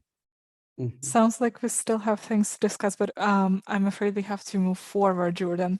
Just so we don't take too much of everyone's time, we have 2 more companies to present, and then we'll have an opportunity for networking. Obviously, if you need to go, feel free to leave after the voting ends and we announce the winners, but we would love you to stick around and ask the questions that you would still want to clarify. Jordan, please. Yeah, don't invite them to leave. I invite them to stay. Oh my gosh, of course, Jordan. All right. I will not be doing this. Obviously, we want everyone to stay. Concert with Zach is coming up. I love the smile he has on his face. I met concert through Mr. King, Alan King, I think, out of New York. And he's in the architecture and the prop tech business. It's all yours, Mr. Zachary. All right. First of all, let me confirm that everyone can hear me. We do, sir. Okay, great. So I will bring my screen up. Hold on 1 second. And we see it as well. All right. Let's see here. Okay, so, and I'm assuming you can see, do you see my? The side panel, yes, sir. All right.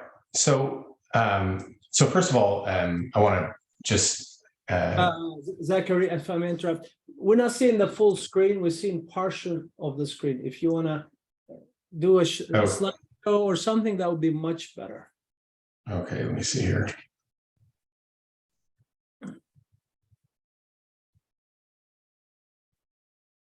Is it coming up now? It's a little big. Is everybody seeing it better than me, or is it just my screen? It's perfect. It's perfect. It's great. I think, yeah, it's all right for us. We can see all right. Thank you. Okay. Well, so so first of all, my name is Zach Gentry, and I'm the CEO of Concert. And so Concert was created really to solve a bad data problem in construction. The size of the problem is estimated by Autodesk is about $1.84 trillion globally. So it's obviously a pretty big deal. If I might just, so to understand the nature of the problem, these three graphics that were provided by Box.com give a pretty graphic illustration of what the problem is. Construction workers are typically in the field. Construction data is typically siloed. Each trade is going to have its own individual copy of those files that are used as basically instructions for building buildings. And there's a great deal of emphasis on trying to create centralization, and centralization fails every time.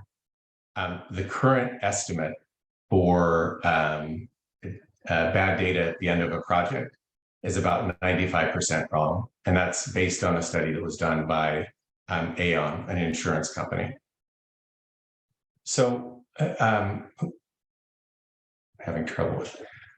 So what is it that we're really trying to do?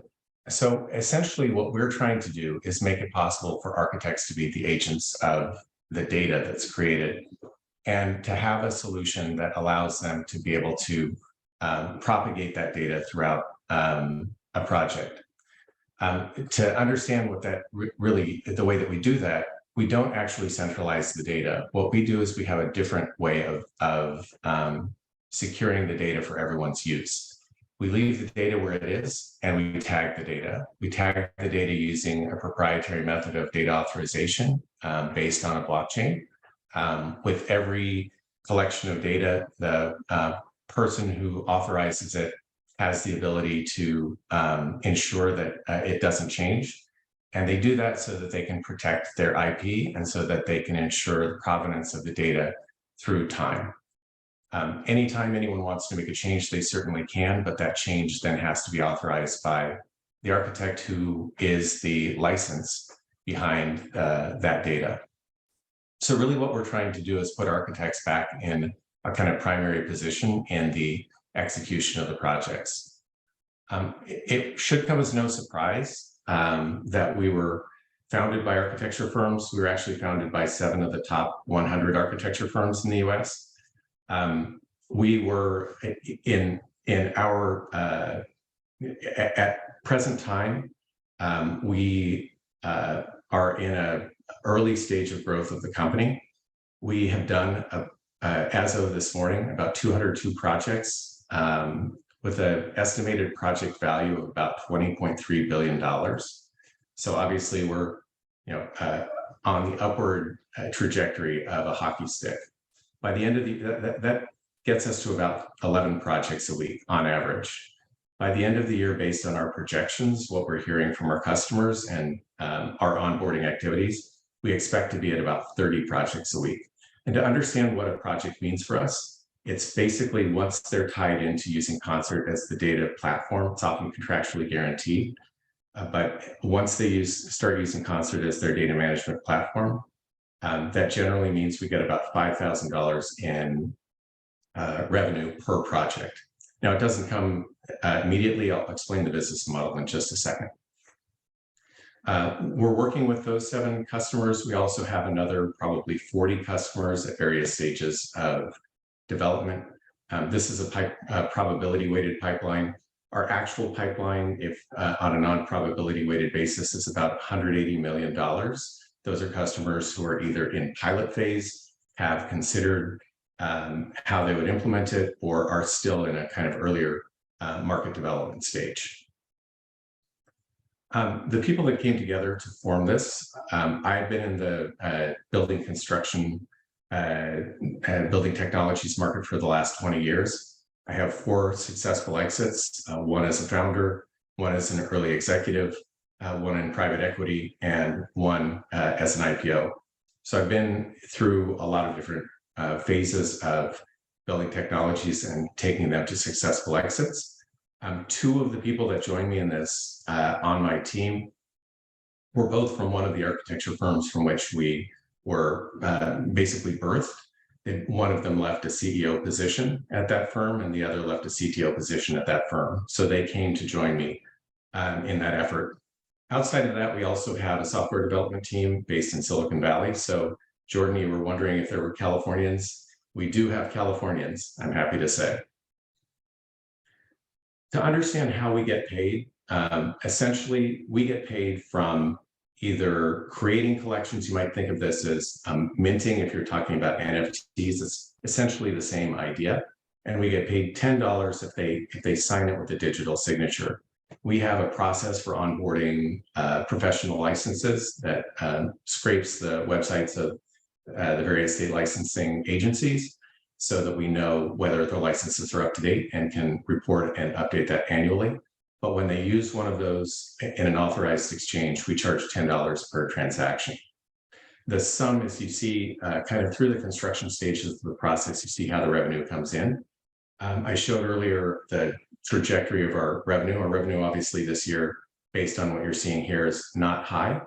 But obviously, the contract revenue that comes with it is exceptionally high. We think over $1 million at this point. And that's basically where we are today. I have really two things that I'm looking for with capital raise.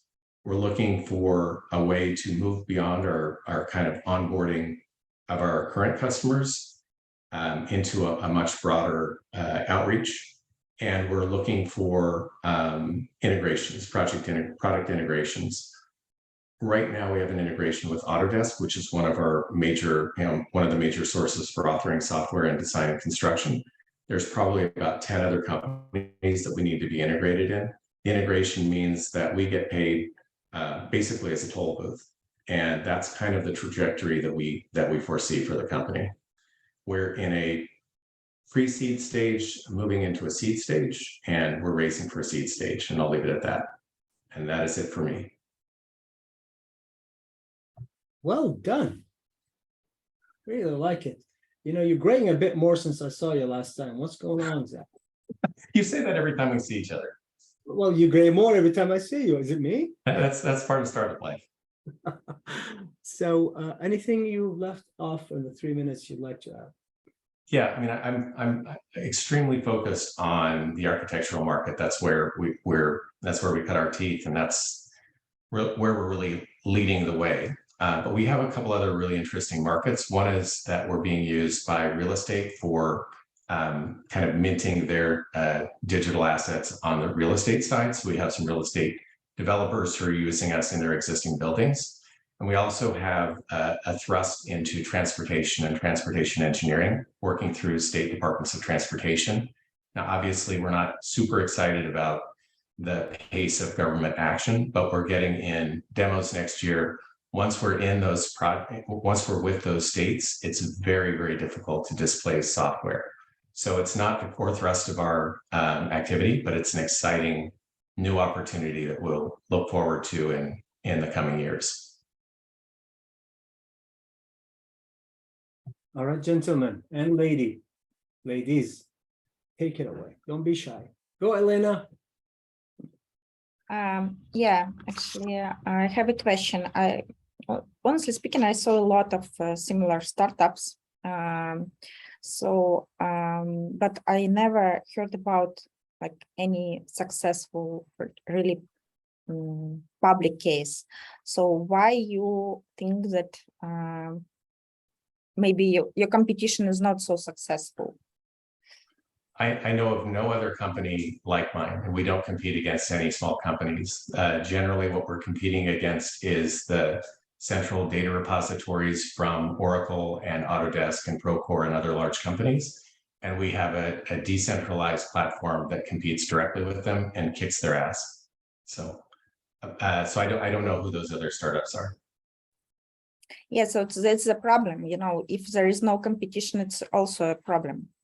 So why? I didn't say there's no competition. I said that we compete against Autodesk, Oracle, Procore, Trimble, a number of very large companies.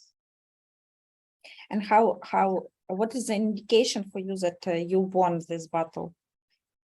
Because we are contractually guaranteed in the projects that we've started, and the customers that we're working with have assured us that in every case that they can put us into a project, they will. So we're actually, part of our success comes from being involved in their onboarding process, and that's part of what we're working on today. What is the average deal size? So a customer the annual ARR that we get from a customer is directly tied to their revenue. Their revenue is directly tied to the number of projects they do. We break it down to about $5,000 per project. An average customer is going to generate maybe 300 projects a year. So, 300 times 5,000 is probably an average customer. So, and what is the customer acquisition cost? The customer acquisition cost is, so again, it's an upfront cost. And there is a tax. That's why one of the reasons that we need customer success managers, because we need people to go through the process of getting everyone who's involved in touching important data within the firm to be involved in it. So in some cases, like we have one customer that has 60 global offices. So obviously we focus on what we can do today, but over time, we're going to need to get people to, embed with those people and teach them how to make that transition.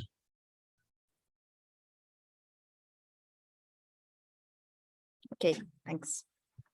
Thank you, ma'am.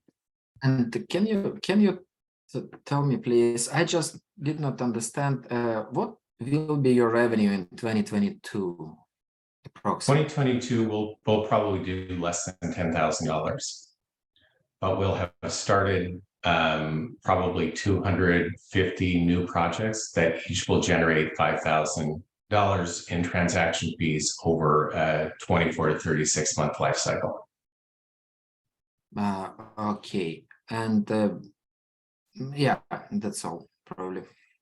Thank you. Zach, in 23 seconds or less, why you? Because we are very clearly and obviously on an upward trajectory. We have a solution that beats all of the large incumbents, and at some point they're going to be threatened in such a way that they're going to either need to buy us or try to figure out how to duplicate us. And my bet is that they're going to buy us. Thank you for that. I appreciate it. Should we go to the next one? Mr. Aaron Kim. I love that name. Wouldn't you love to have your name Aaron Kim? It's like such a strong name. So Aaron Kim, are you there? Yep, right here. All right. I met Aaron and his co-founder in TechCrunch. Very interesting company. And well, I don't want to steal your thunder. Take it away, my friend. Okay. Yeah, first of all, thank you for having me here. It actually, it's a great chance to just keep practicing these pitches. This is my first time presenting to an audience like this, so hopefully you can bear with me. The company is called CookieLangs, and our short description is we are the quickest and most effective language learning solution to help you become conversationally confident. I'd like to begin with a sort of overview of the entire pitch deck, just in case we run out of time. But in a nutshell, the company started in 2019, and it only started in Korea, where we launched in the official Korean app market. And we won the coveted App of the Year award from the Korean government, which is what helped us grow more than 7 times in revenue, from 200K to 1.5 million from 20 to 2021. And we're on target this year to end at 10 million. And we project just in Korea alone, 30, but more likely 50 million for revenue next year. So what is our actual problem that we're trying to fix? I'm sure many of you have tried maybe learning a different language, either in school or on your own. And the problem we found with most solutions today is they're either boring, they don't work, or it feels like more studying on top of what you're already doing. And one of the ways that the CEO, Sang, and I kind of had this shared experience over was we both ended up dating native speakers of different countries. And in the 6 months that I was dating someone and the 9 months he was dating someone, we both felt we learned a lot more of the language than combined 10 plus years of learning in a school setting. So this is a screenshot of our product. We do have a video that we can share maybe in the Q&A. But basically what it is it's an AI-powered asynchronous TikTok-style videos, which gets right to the heart of the problem, which is helping you actually learn how to speak. And you need to practice frequently enough so you become confident in what you're saying, but you also need to know that you're pronouncing the words correctly. And that's where our AI software comes into play. The speech recognition picks up on how you're pronouncing the words, and you repeat it over and over again until you get it correct. We work with TikTok influencers and language learning creators with a combined following of about 70 million. But users can also watch these short clips from very popular Hollywood movies and interact, and they feel like they're really interacting with the famous celebrities in it. So they're speaking back and forth in these kind of conversational style short video clips.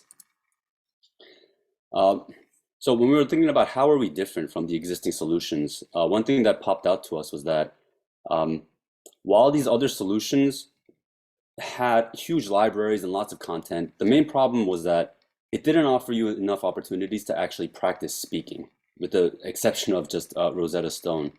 And in addition, one of the first critical steps of learning a language is you need to be motivated and engaged. That's where we feel like our video-based TikTok-style videos make this huge difference in just not only bringing you there, but keeping your interest.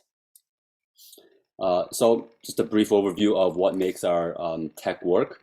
We have an NLP system that recognizes the text as people are speaking, combined with our sentiment analysis to track their moods to make sure they're still staying engaged, an eye tracking software that we've discovered if you're looking at something for more than 2 seconds, it means you don't know the meaning of the word, so a meaning pops up on it, and an automated AI video editing system. So all the content creators need to do is just upload the videos and we take care of the rest.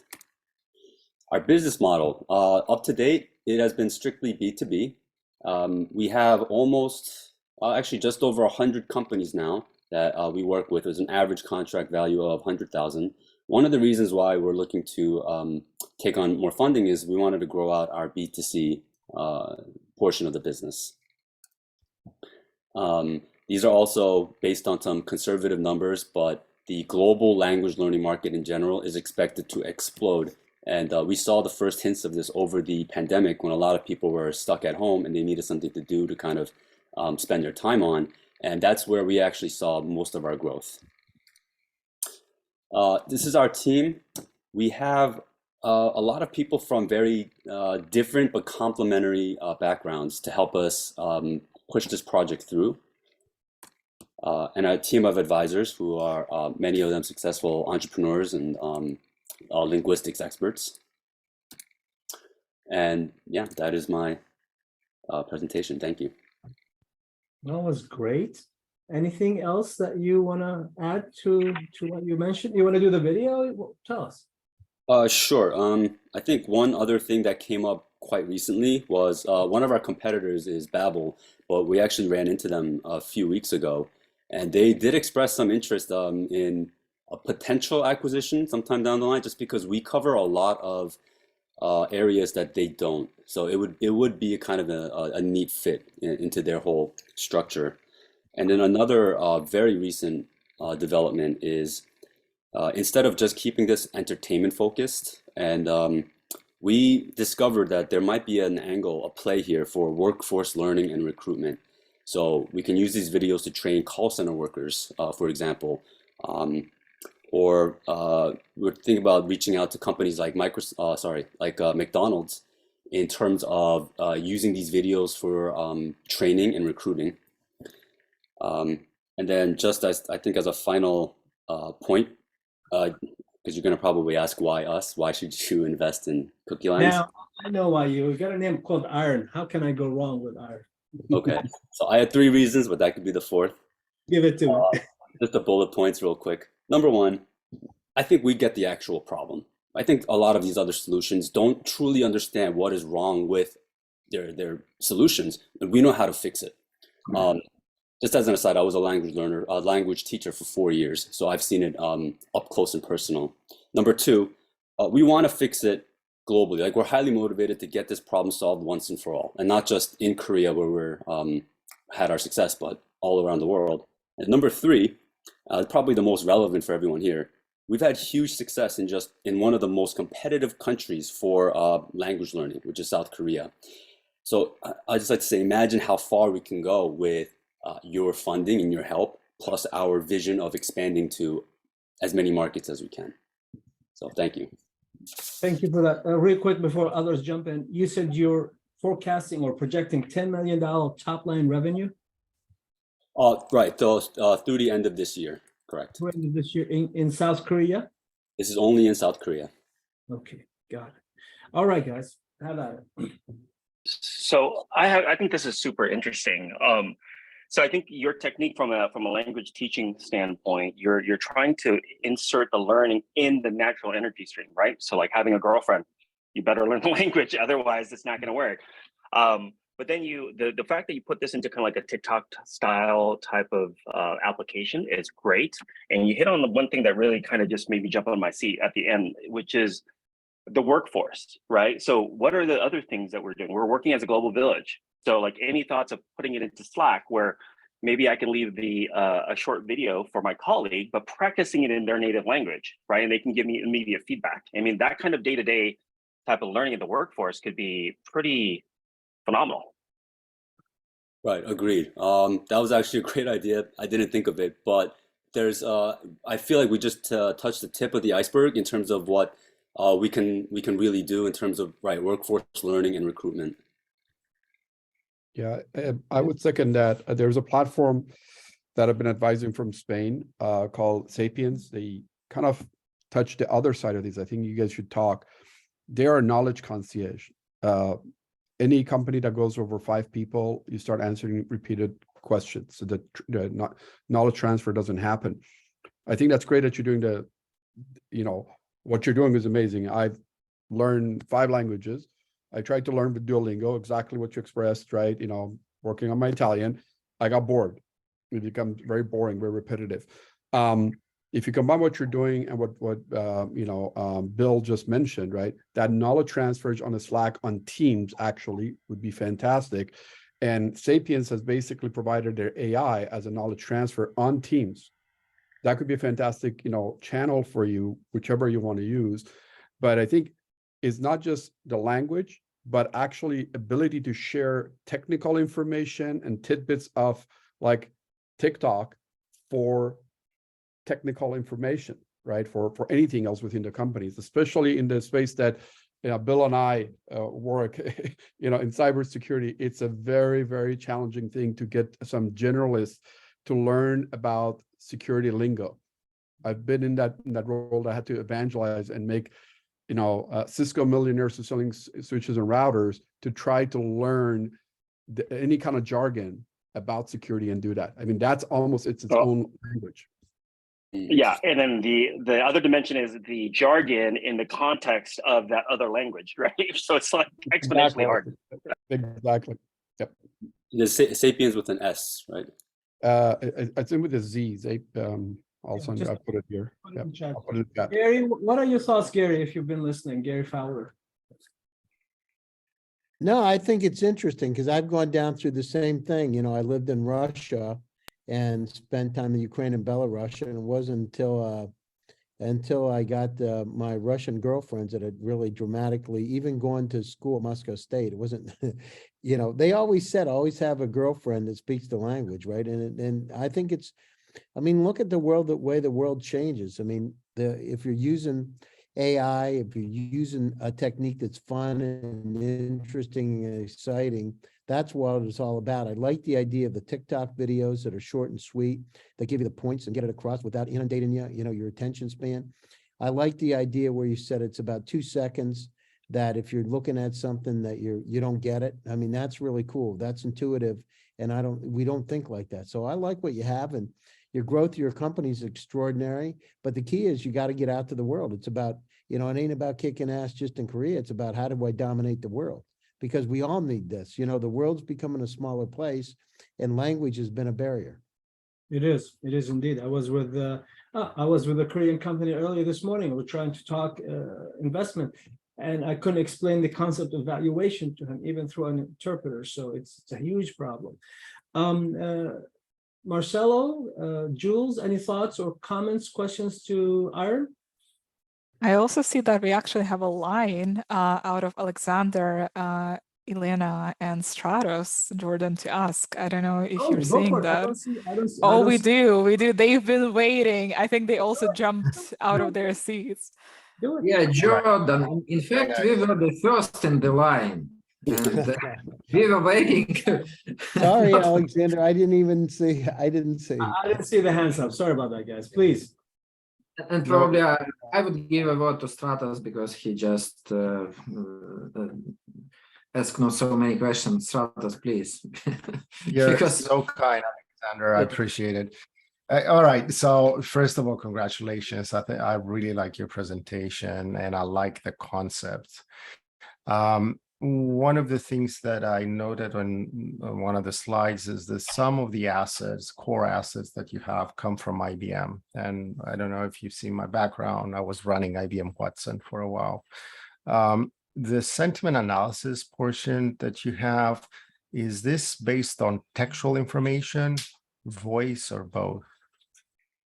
That is a great question. It was the one question I was hoping would not come up because it's something I would need to ask our CTO. I actually do not know the answer to that. Okay, if it's voice, I think you're breaking some new ground, and which is really exciting, and you can go places with it beyond your current scope, especially around customer service and call centers, because you need to detect the frustration from customers and agents. I also sent you in the background some opportunities for you and I to connect. So I would love to follow up. Thank you. Thank you. Okay, my question is, do you have any clients outside of Korea today? No. Have you any VC invested in you before, or just business angel, or you just bootstrapped before? Completely bootstrapped. Completely bootstrapped. Oh, cool. But Aaron, in your present round, without mentioning numbers, I thought you have some VCs coming in. Yeah, so I guess he was asking about our results to date. And that's all based on the Korean market. But now that we are trying to establish in the US and expand globally, we are now taking on investors. Okay, and so probably last question: what is your like gross margin? Because you have 10 million in revenue, so what is your net revenue? Your part? Roughly 35% today. So that's right. Yeah.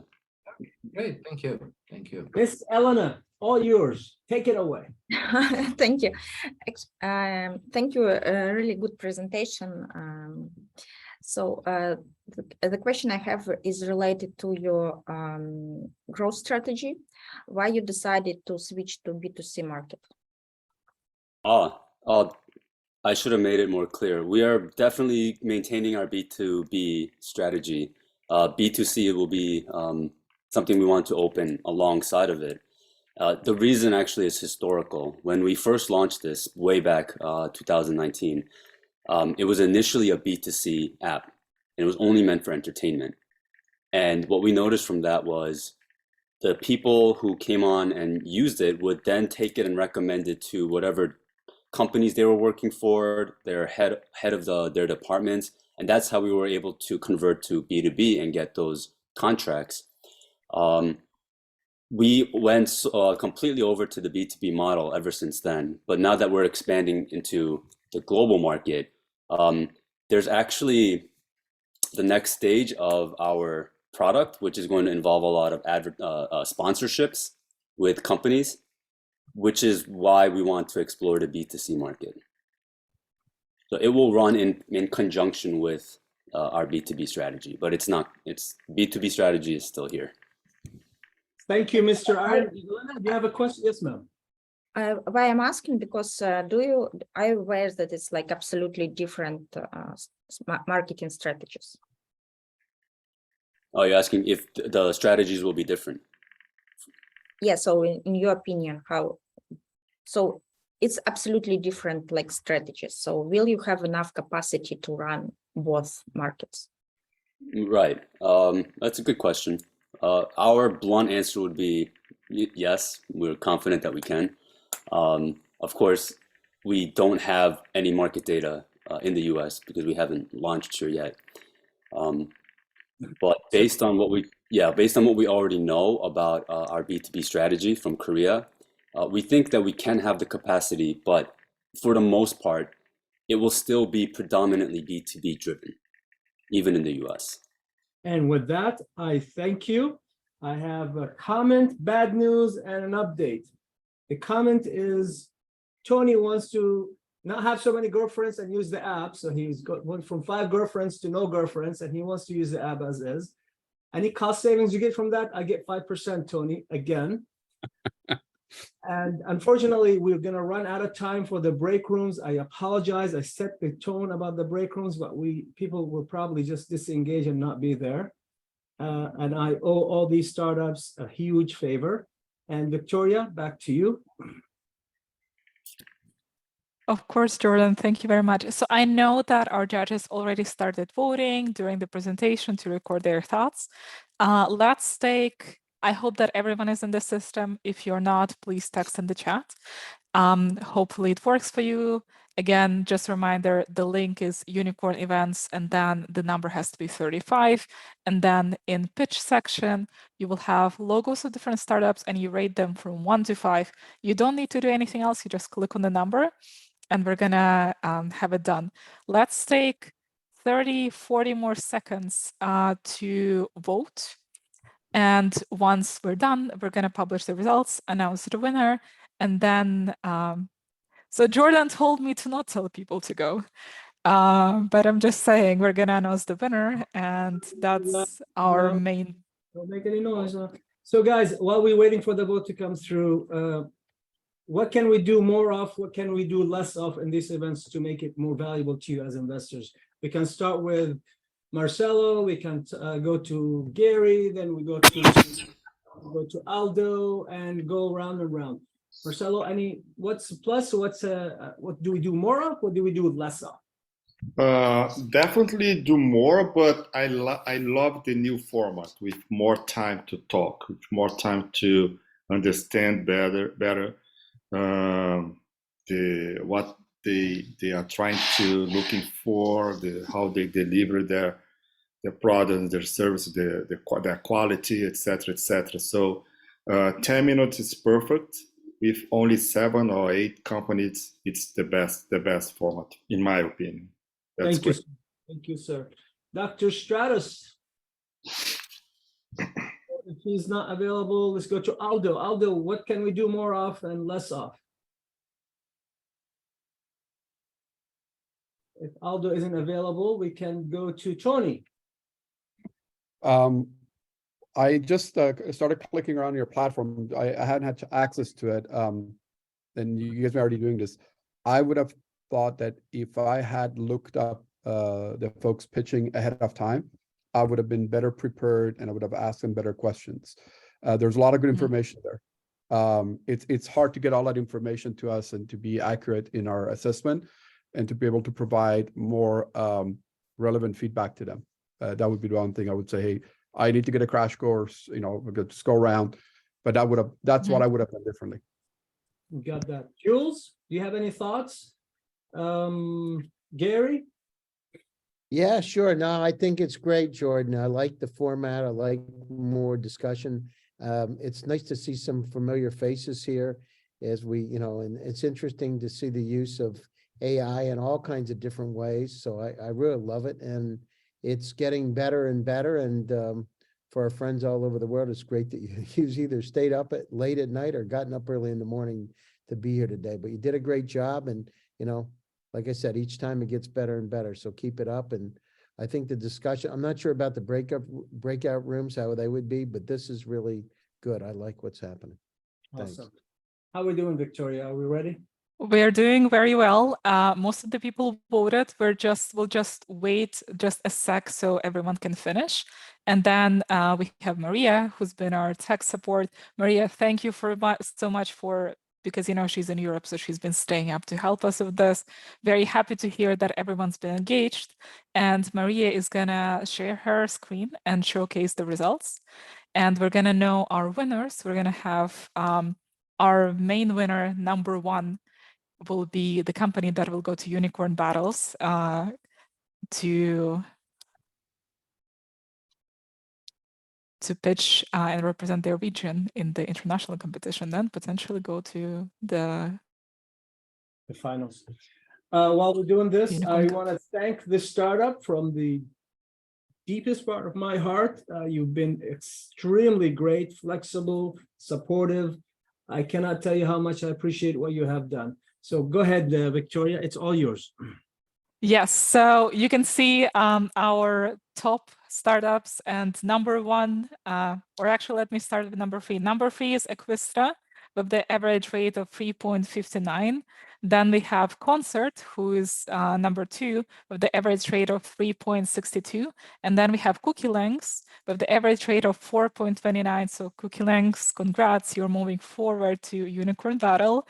We're looking forward to seeing you, and hopefully we will also obviously see you in the Unicorn Cup to represent our global finale at the world's largest startup contests. We still invite every single founder here, even if we're not having networking today, to connect with investors, to connect with our judges. Judges, obviously, you're also very welcome to connect with our startups. Let's all keep in touch. Thank you for being here today. And just to do a quick reminder of when we're having everything. 1 second. So while you do that, folks, startups being number 1 or number 2 or number 4, number 5, it only means one thing. At the moment you presented, there's something about what you pitched didn't resonate or did resonate with the investors, does not make your company any better or worse. You serve me hamburgers, I wanted chicken. You serve me fish, I wanted salad. So it's not a reflection on the quality of your company. It's just the instance of communication that you had with all of us. But there are good news too. It means that you can keep participating in our events. And we will be happy to help coach you, help you connect to other startups and to other investors. Obviously, all investors have their own taste and they have their own focus about the businesses that they invest in. But usually we are not allowed to invite people who, for example, won the Unicorn Cup to participate in our other events because they already got their exposure. But you guys have a chance to come to us next month or the month after next, because this event is the first in the series of Unicorn Pitches in California event. So you have a chance to come next time with better presentation, with better view, with better prospects, and get one more shot at basically maybe even like showcasing your product and your business to people who will help you secure amazing deals. Thank you all. Pleasure being with all of you. Thanks, Daniel. Thanks, Vivek. Thank you, Mr. Amos, Dr. Amos. Thanks, Zachary, Taka, and Ironman, if he's still there. You all have a great evening, and we'll see you again. Thank you very much. We'll stay in contact. Thank you so much. As a startups, I'll reach out to you individually. We'll talk soon. Thank you so much. You guys, bye-bye. Thank you. Bye-bye.